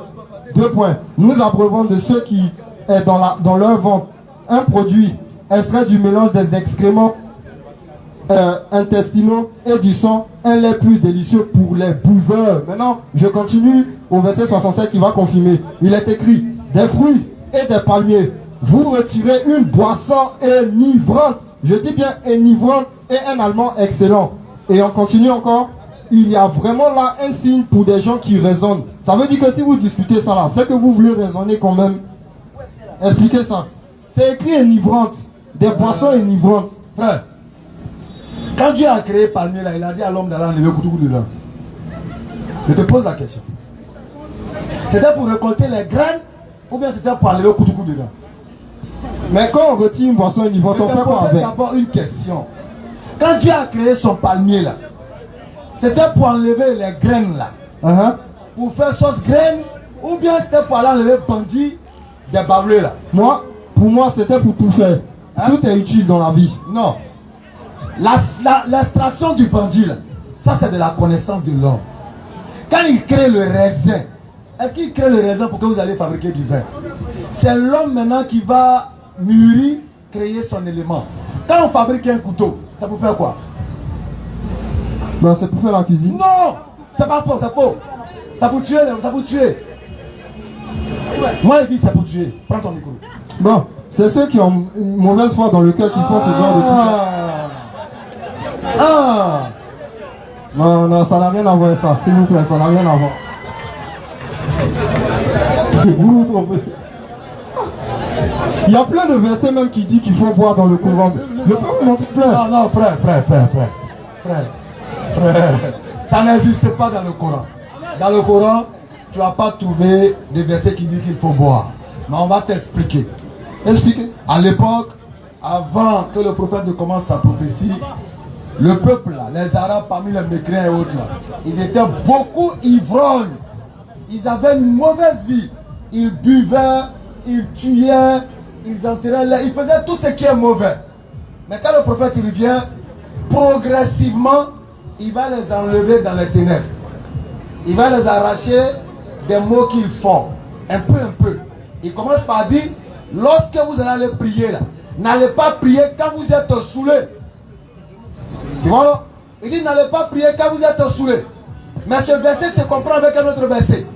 Il va vous dire, la prière vous a été prescrite à des moments bien déterminés. Il va vous dire, malheur à celui qui prie tout le temps, retardant sa prière. Bon, si toi tu es saoulé, 1, tu ne vas pas prier alors. 2, tu vas retarder ta prière. Ça veut dire que tu rentres, les deux autres versets te rattrapent. Un peu, jusqu'à on est arrivé maintenant à la sourate 5, verset 90 à 91. Où il y aura une interdiction claire du verset. Le vin est une abomination, une œuvre du diable. Il faut vous en écarter. Ce n'est pas bon pour vous. Donc tu ne trouveras pas ça dans le Coran où on dit de boire. Non, ça n'existe pas. Les gens vous ont menti. Tu comprends? Voilà. Donc vas-y, si on peut lire, Inch'Allah. Si y a un verset, on peut lire. Ce n'est pas un péché pour ceux qui ont la foi. Il faut écouter. Hein? Et font de bonnes œuvres. En ce qu'ils ont consommé du vin et des gains des jeux de hasard avant leur prohibition. T'as vu, non? Ça dit, avant que l'interdiction ne vienne, tous ceux qui étaient dans ce péché, avant que la loi n'arrive, qui ne sont pas morts, qui ont eu la chance de se repentir en entrant dans la lumière, ils sont pardonnés pour ce qu'ils ont fait dans le passé. Tu comprends? Donc il n'y a pas dans le Coran un verset qui dit qu'il faut boire. Non, ça n'existe pas. Hein? Ça n'existe pas. D'Ambri. Voilà, si t'ont dit ça, ils t'ont menti. Voilà, ça. Bon, c'était tout. C'était pour que vous me donniez des explications sur ça. Merci beaucoup. Mais attends, toi, qu'est-ce qui t'empêche de devenir musulman, toi? Pourquoi tu ne peux pas être musulman? Je ne peux pas être musulman, parce que dans le Coran là, il y a plein de versets qui montrent que Allah n'est pas Dieu. Allah se comporte comme un humain dans le Coran. Donne-nous un passage.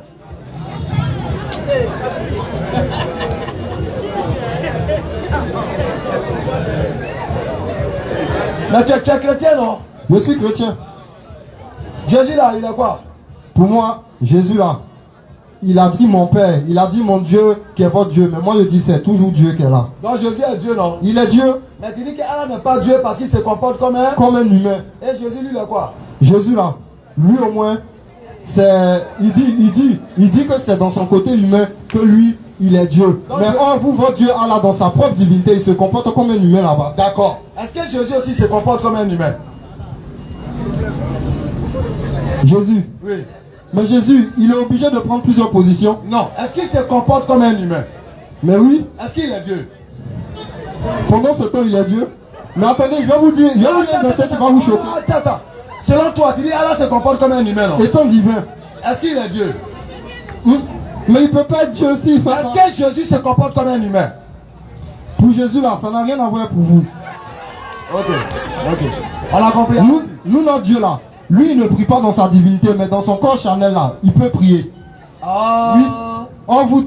Dans sa divinité, lui, il prie. Il y a un verset, vous allez voir. Vas-y.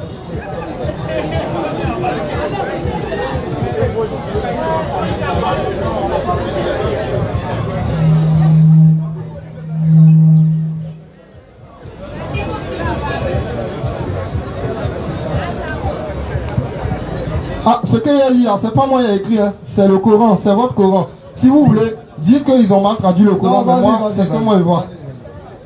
Vous dites que notre Jésus, étant Dieu, il a passé son temps à prier. Moi, mon Jésus là, lui, il a fait ça dans son côté charnel.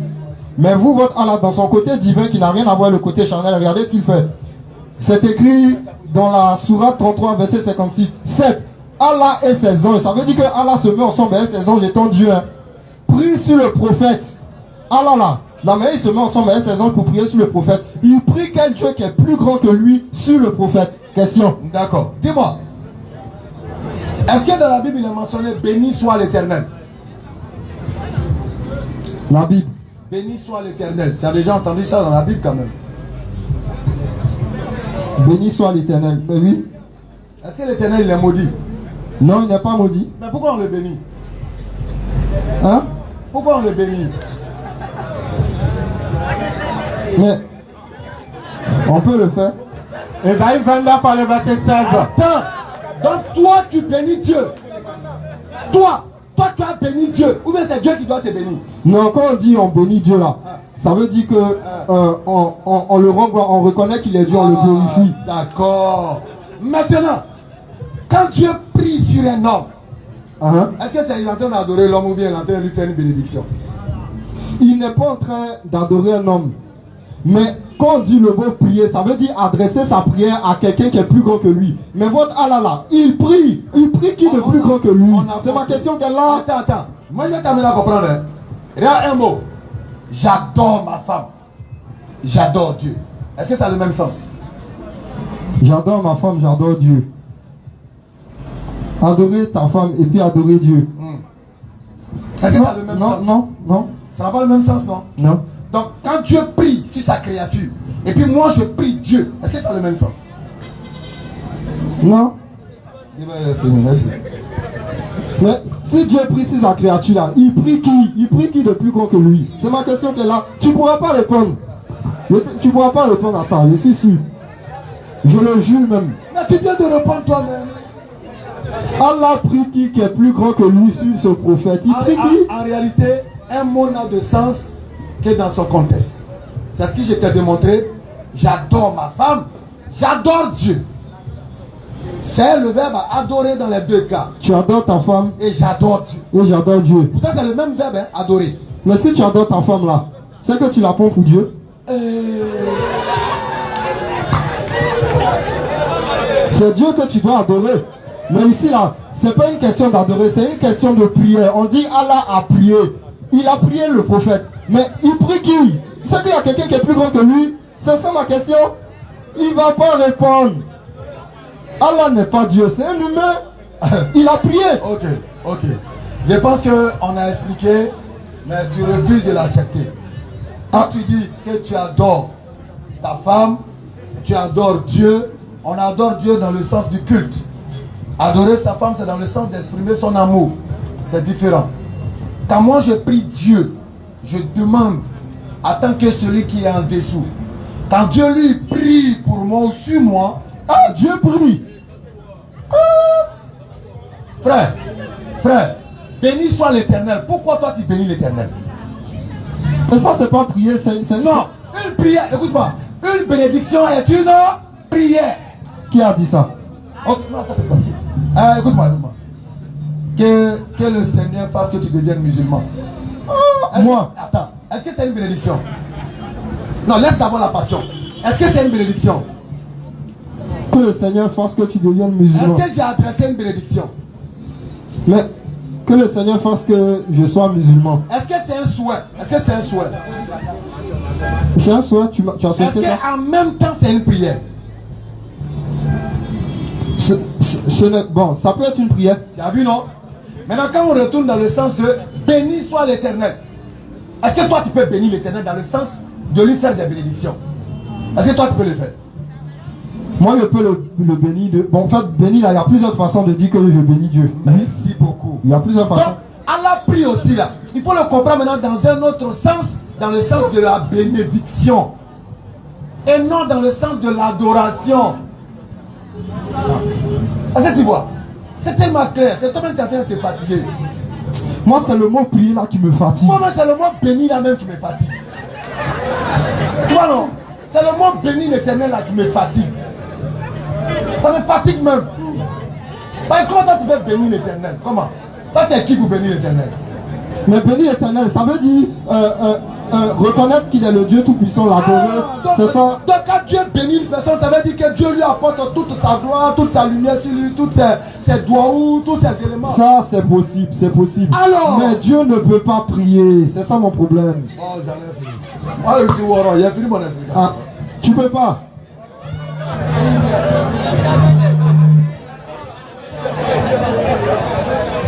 Tu es méchant.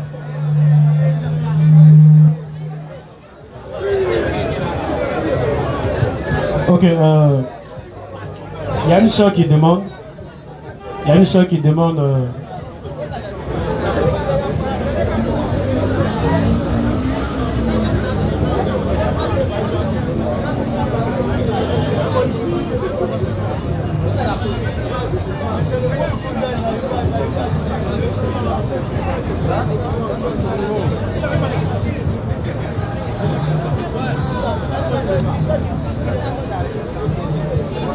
Ok, donc je disais qu'il y a une dame qui demande, lorsque vous avez répondu à la question de la véracité de l'islam, elle est restée sur sa faim.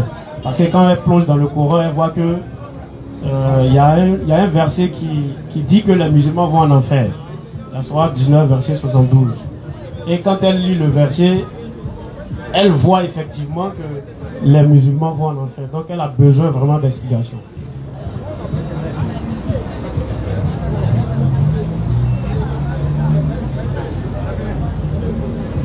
Alors, bismillah, surat 19, Soit 11. Il n'y a personne parmi vous qui ne passera pas par l'enfer, car il s'agit là pour t'enseigner d'une sentence irrévocable. comme ils ont entendu parmi vous, la question que Kedouba va poser, parmi vous qui? Ils vont dire musulmans. Ah, donc c'est vous les musulmans. Non, il ne faut pas comprendre comme ça. Il faut remonter jusqu'au verset 68 pour mettre l'élément dans un contexte. Et le contexte, il est clair. Il y a les hommes et les djinns qui ont eu une pensée. À savoir que si eux mouraient, ils n'allaient pas avoir résurrection. Pourtant, parmi les piliers de la foi, il y a croire en la résurrection.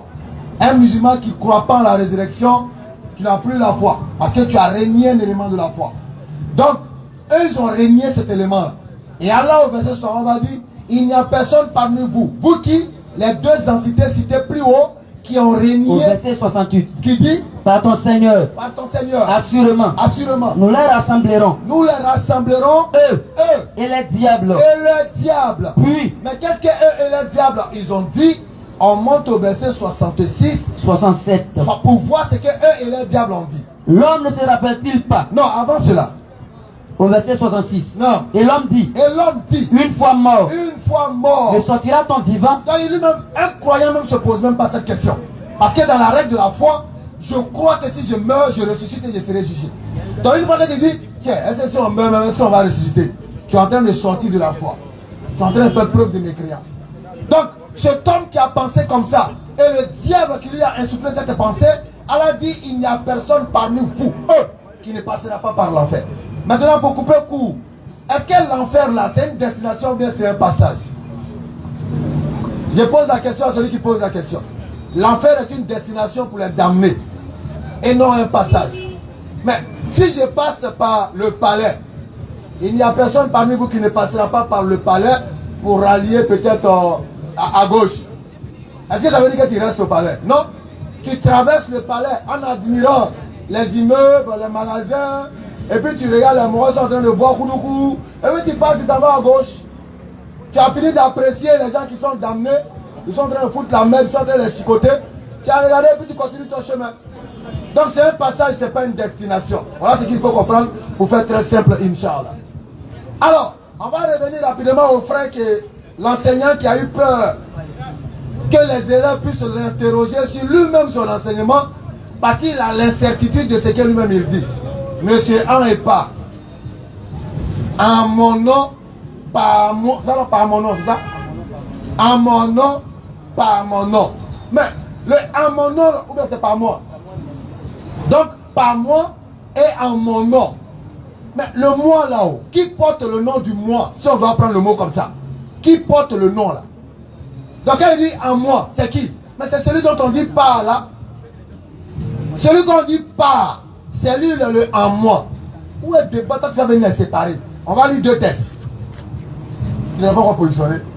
Jean 14. Allons-y. Jean 14, le verset 6.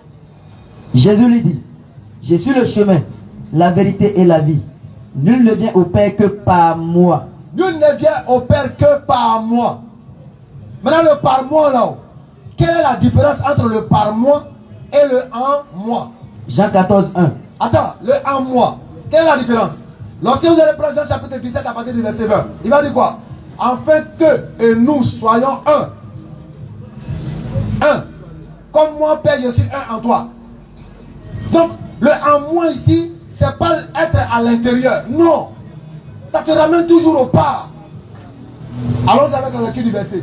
Que votre cœur ne se trouve point. Que votre cœur ne se trouve point. Croyez en Dieu. Croyez en Dieu. Et croyez en moi. Et croyez en moi.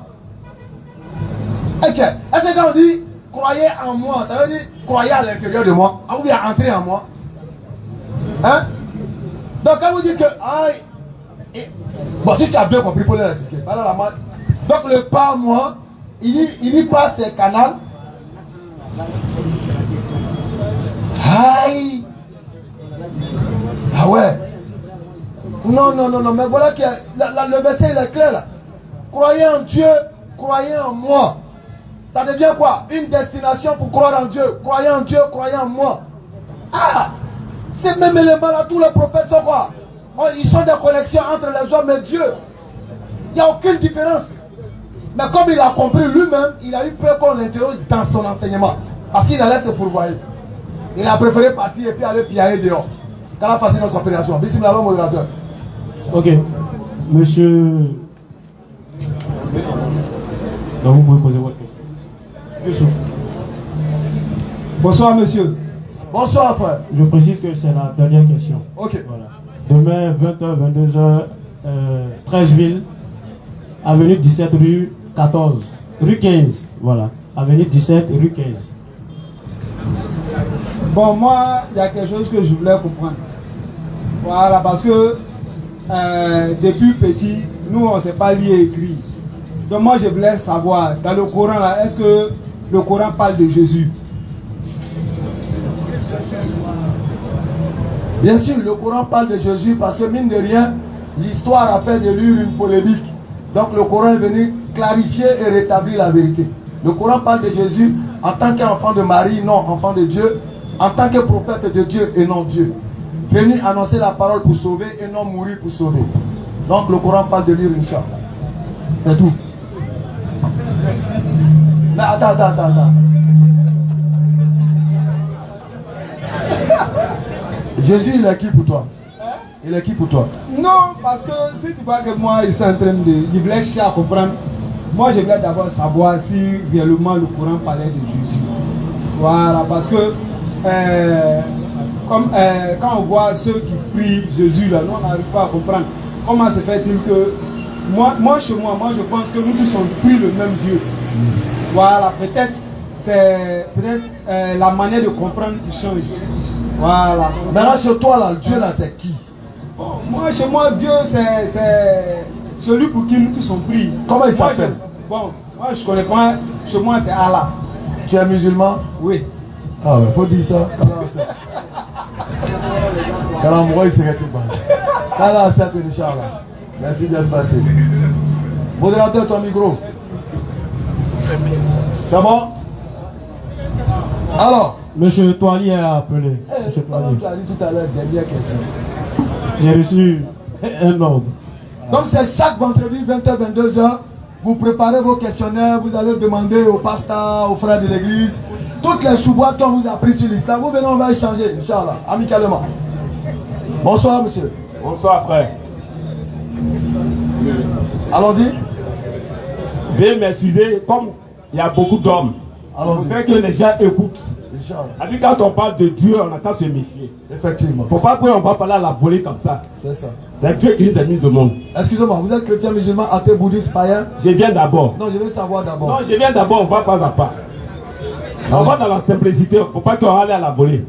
Non, mais déjà, on fait des présentations. Là, déjà, on sait. J'ai déjà dit mon nom. Non, le nom ne définit pas. Il y a eu Ahmed chrétien tout à l'heure. Ahmed chrétien, mais Ahmed peut être chrétien, Ahmed peut être musulman. Un chrétien peut devenir musulman. Je suis d'accord, voilà pourquoi j'ai demandé. Monsieur, vous êtes chrétien, bouddhiste, méthodiste, athée, je veux comprendre. Pour savoir déjà où on va, quoi. Non, c'est ça qui est difficile chez vous. C'est ça qui est difficile. Quand tu dis, pour que tu saches où on va. Moi, je veux tout simplement te dire quelque chose de bon. Il faut écouter la parole. C'est une question ou bien c'est une prêche? Il faut m'écouter, parler. C'est ça qui est important. Modérateur, aller à la volée. Demandez-lui si c'est une question ou bien c'est une prédication. Alors, monsieur Toali, s'il vous plaît, venez, monsieur Toali. Alors, nous sommes, écoutez. Voilà, c'est une conférence débat. Si vous avez besoin de débat, vous prenez notre numéro. Voilà, on organise le débat. Mais ici, vous venez poser votre question et il répond à votre question. D'accord. Allons-y, micro, monsieur Toali, allons-y. Vous avez le micro, on vous écoute. Voilà, c'est très important. Moi, ce que je peux dire ce soir-là, ce que je peux dire, il y a des gens qui viennent, ils disent qu'ils sont chrétiens, mais ils ne maîtrisent pas la parole de Dieu. Ils ne maîtrisent pas la Bible. C'est comme un musulman qui va à la mosquée, qui ne maîtrise pas le Coran. Et il arrive comme ça. Donc quand on parle de Dieu, on doit se méfier. Parce que quand on dit Dieu, il y a un petit D, petit Dieu. C'est-à-dire le Dieu de musulman, qu'on appelle de Karamoko. Un Dieu qui nous a mis au monde où nous sommes là. On doit parler de lui proprement. Moi, ma question, je voudrais vous dire, vous avez dit quelque chose quand j'ai écouté. Ça m'allait droit au cœur. Ça m'allait droit au cœur. Quand vous avez parlé de Jésus, ça m'allait droit au cœur en disant que non, Jésus est le Fils de Dieu. Voilà. Il a dit ça. Il a dit que il reconnaît Jésus dans le Coran. Le fils de Marie. Le fils de Marie, ni le fils de Dieu. Voilà. Maintenant, quand on lit la Bible, on sait que Jésus est le fils de Marie, mais il a un père. Quelqu'un ne peut pas venir sur terre. Quelqu'un ne peut pas venir sur terre. Même Marie, même qui a accouché Jésus, a une famille. Jésus a une famille. La question que je vais vous poser, dans le Coran, est-ce que vous reconnaissez que Jésus est vivant? D'abord, je viens. Quand vous dites, est-ce qu'on reconnaît que Jésus est vivant? Mais tous les prophètes, tous les croyants même qui sont partis là sont vivants. Et Jésus, lui, n'a pas encore goûté à la mort. Selon les règles et quelques éléments de preuve. Il n'a pas encore goûté à la mort. Il reviendra, il va goûter à la mort. Donc il est encore vivant auprès du Dieu qui l'a envoyé. Maintenant, avant que vous puissiez continuer, vous avez dit que Jésus était le Fils de Dieu. N'est-ce pas? Dieu était le Père de Jésus. C'est ça? Oui. Je vais vous dire une chose. Non, on va lire un verset. Vous êtes là, vous êtes enfant de Dieu. Verset 14. Non, laisse d'abord. On va prendre Luc ici. Vous êtes enfant de Dieu, si vous le savez. Non, j'ai compris. Est-ce que tu n'es pas enfant de Dieu? Si tu fais la volonté de Dieu, je suis enfant de Dieu. Non, j'ai demandé, j'ai posé la question. Est-ce que tu n'es pas enfant de Dieu? Selon la Bible, si je fais la volonté. C'est pas selon la Bible. En islam, il n'y a pas d'enfant, il n'y a pas de papa, il n'y a pas de maman. Quoi? Donc, quand tu es venu comme ça à la volée? C'est ce que je vais vous expliquer. Non, tu es venu sur terre, tu es venu comme ça à la volée, je voudrais savoir. Non, pas du tout. Dans la sourate 51, 56, moi, je vous écoute. Dieu dit que il nous a envoyés sur terre pour faire sa volonté. Oui. Voilà le but de mon avènement sur la terre. Dieu t'a amené sur la terre pour faire sa volonté. C'est normal. Voilà. Il t'a amené, c'est pas ton père? Non, père dans quel sens? Lui qui t'a amené là, ça dit si soit un ministre a envoyé quelqu'un dans un lieu pour le représenter, il est qui? Non, dans quel sens? Quand vous dites père... Non, allons. Ça dit c'est comme c'est le ministre là qui est parti dans tel coin. C'est comme c'est le ministre, il doit accueillir. Donc on a compris. Donc si Dieu t'a envoyé, c'est un enfant de Dieu. Je veux savoir, oui. Quand il dit que Dieu est mon père là, c'est dans quel sens? Moi j'ai mon père qui m'a mis au monde là. Lui il est là. Ouais. Maintenant Dieu il est mon père dans quel sens? Tu as un père qui t'a mis au monde. Voilà. Comment il est venu sur cette terre? Dieu est mon père dans quel sens? J'ai dit ton père qui t'a amené sur la terre là. Comment il est venu sur cette terre? Ouais. Dieu là, il est mon père maintenant dans quel sens? C'est Dieu qui a amené ton père au monde et par lui. J'ai compris. Par lui, tu es venu sur la terre. Okay. Donc Dieu peut ton père. Est-ce que Dieu est mon père comme mon père biologique? Est-ce que c'est la même chose? Ça peut être la même chose, pourquoi pas? Parce que, je vais te dire une chose, pourquoi j'ai dit ça peut être la même chose? Il y a un nom de famille. Compris? Quand on dit ce Koné là, il est venu dans une famille Koné, on sait que c'est une famille. Donc si Dieu t'envoie, tu es dans la famille de Dieu. Donc Dieu peut être ton père. Je repose ma question. Est-ce que Dieu est mon père biologique? Non. Dieu n'est pas ton père biologique. Ah, donc on est d'accord. C'est pourquoi je vous demande, il est mon père dans quel sens? Il perd ton... Attends, maintenant je vous explique. Il est mon père, selon vos propos, dans le sens où je fais sa volonté. Si elle ne fait pas sa volonté, est-ce que c'est son enfant? Tu es son enfant, comment tu peux pas être ton enfant? Comment ton papa est venu sur terre? Qui l'a venu sur terre? Est-ce que Satan est l'enfant de Dieu? Oui, Satan était avec Dieu. Est-ce que Satan est l'enfant de Dieu? Satan était avec Jésus. Non. Est-ce que Satan est l'enfant de Dieu? Oui. Satan est l'enfant de Dieu? Oui. Dans quel sens? Ah bon? Tu ne sais pas. Tous ceux qui sont sur la terre, sont enfants de Dieu. Mais c'est celui-là seul. Tu as vu, non? C'est celui-là seul que Dieu regarde là. C'est celui-là qui fait sa volonté. Si ton papa a fait trop d'enfants, s'il respecte le père, le père peut respecter son fils là, peut l'envoyer partout. En tout cas, moi je ne savais pas que Satan. Peut le chasser. Non, moi je ne savais pas que Satan. Lui qui ne le respecte pas, il doit le chasser. Attendez, moi je ne savais pas que Satan était enfant de Dieu. Pour moi, à l'église, quand on dit enfant de Dieu, c'est celui-là qui fait la volonté de Dieu. Moi, c'est ce que je sais. Oui. Maintenant, vous venez de nous apprendre ici que Satan aussi est enfant de Dieu. C'est vrai. Pourquoi il dit ça? Non, c'est vrai. Non, j'arrive. Allons-y. J'arrive. C'est ce que j'ai dit. Je ne sais pas si tu as prêté l'oreille. J'ai dit. Ton papa peut vous mettre au monde. Si vous êtes 10, vous êtes ses enfants. Vous n'êtes pas ses enfants?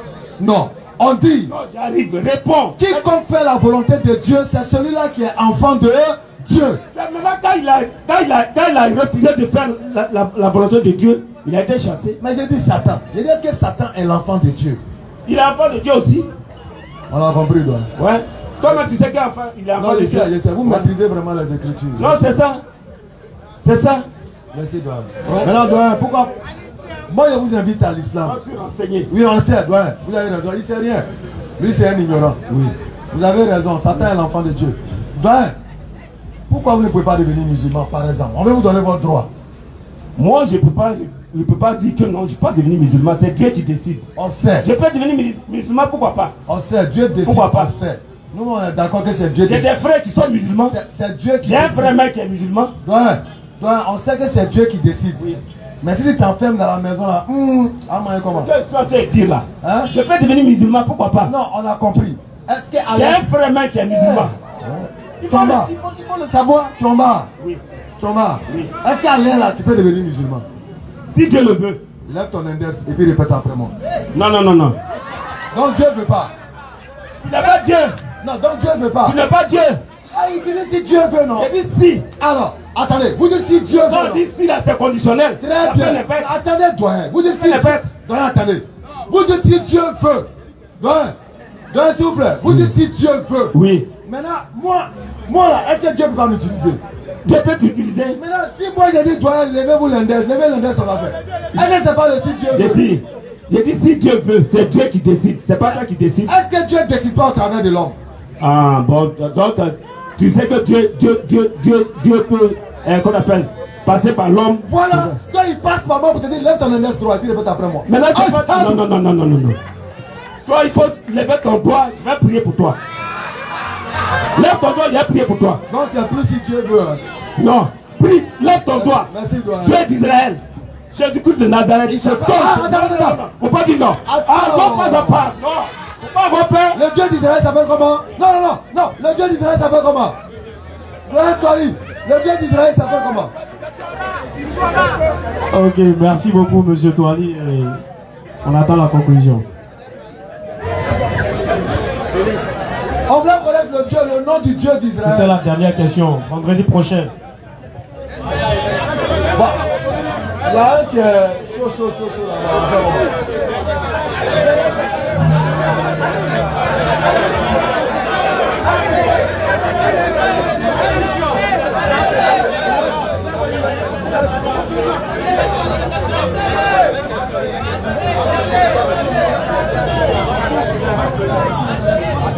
Ok.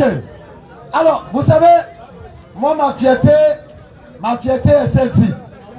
C'est que quand on regarde la foule qui nous entoure, et si on essaie de faire une statistique, il n'y a pas plus de 70 ans parmi nous. Il n'y a pas plus de 70 ans parmi nous. Exactement. Et pour moi, c'est un grand signe. Ça montre l'intérêt aujourd'hui de la jeunesse pour la foi et la croyance. Parole de vérité. Ça montre aujourd'hui que les jeunes commencent à prendre conscience de ce qu'ils sont en réalité ou de ce qu'ils doivent être en réalité. Oui. Nous devons être les porte-flambeaux de la foi autour de nous. Écoutez le message. Surtout quand tu es musulman, Oui. tu dois être ce digne représentant de la communauté de Mohammed. Exactement. Sallallahu alayhi wa sallam. Soyons assidus à la prière. Prions comme il se doit. Lèvons-nous la nuit, prions. Faisons des zikrs, des invocations. Ne nous confions pas aux hommes, les jeteurs de Cori, les adorateurs de fétiches. Ne nous confions pas à eux. Plaçons notre foi en Allah, croyons en Allah et retenons que nous n'allons pas retourner vers le charlatan après notre mort. Nous n'allons pas retourner vers le féticheur après notre mort. Nous n'allons pas retourner à notre mère après notre mort. Nous n'allons pas retourner à notre père après notre mort. Tous ceux qui ont été cités, y compris nous-mêmes, nous allons retourner à celui qui nous a tous créés après notre mort. C'est pourquoi il est important de chercher cette entité-là, la véritable et la vraie, et rentrer dans la vraie foi, la vraie adoration, le vrai culte, qui pour nous, à la lumière de toutes ces démonstrations, n'est rien d'autre que Al-Islam. C'est l'islam sans passion. C'est la religion qui n'a pas de coloration. C'est la croyance universelle. C'est la croyance qui unit tous les êtres vers un seul Dieu sans associé. C'est pourquoi nous invitons l'Assemblée maintenant à lever l'index droit avec nous pour attester la kalmat shahada, pour faire peur au diable. Pour que le diable puisse comprendre que les jeunes sont en train de se révolter contre lui, le diable. Il nous a trop foutu la main. Il nous a amenés dans Pocledrome. Il nous a amenés dans Beledrome. Il nous a amenés dans drogue. Il nous fout la main. Donc il faut qu'on fasse peur au diable ce soir en disant ceci. Ashhadu. Ashhadu. An. La ilaha.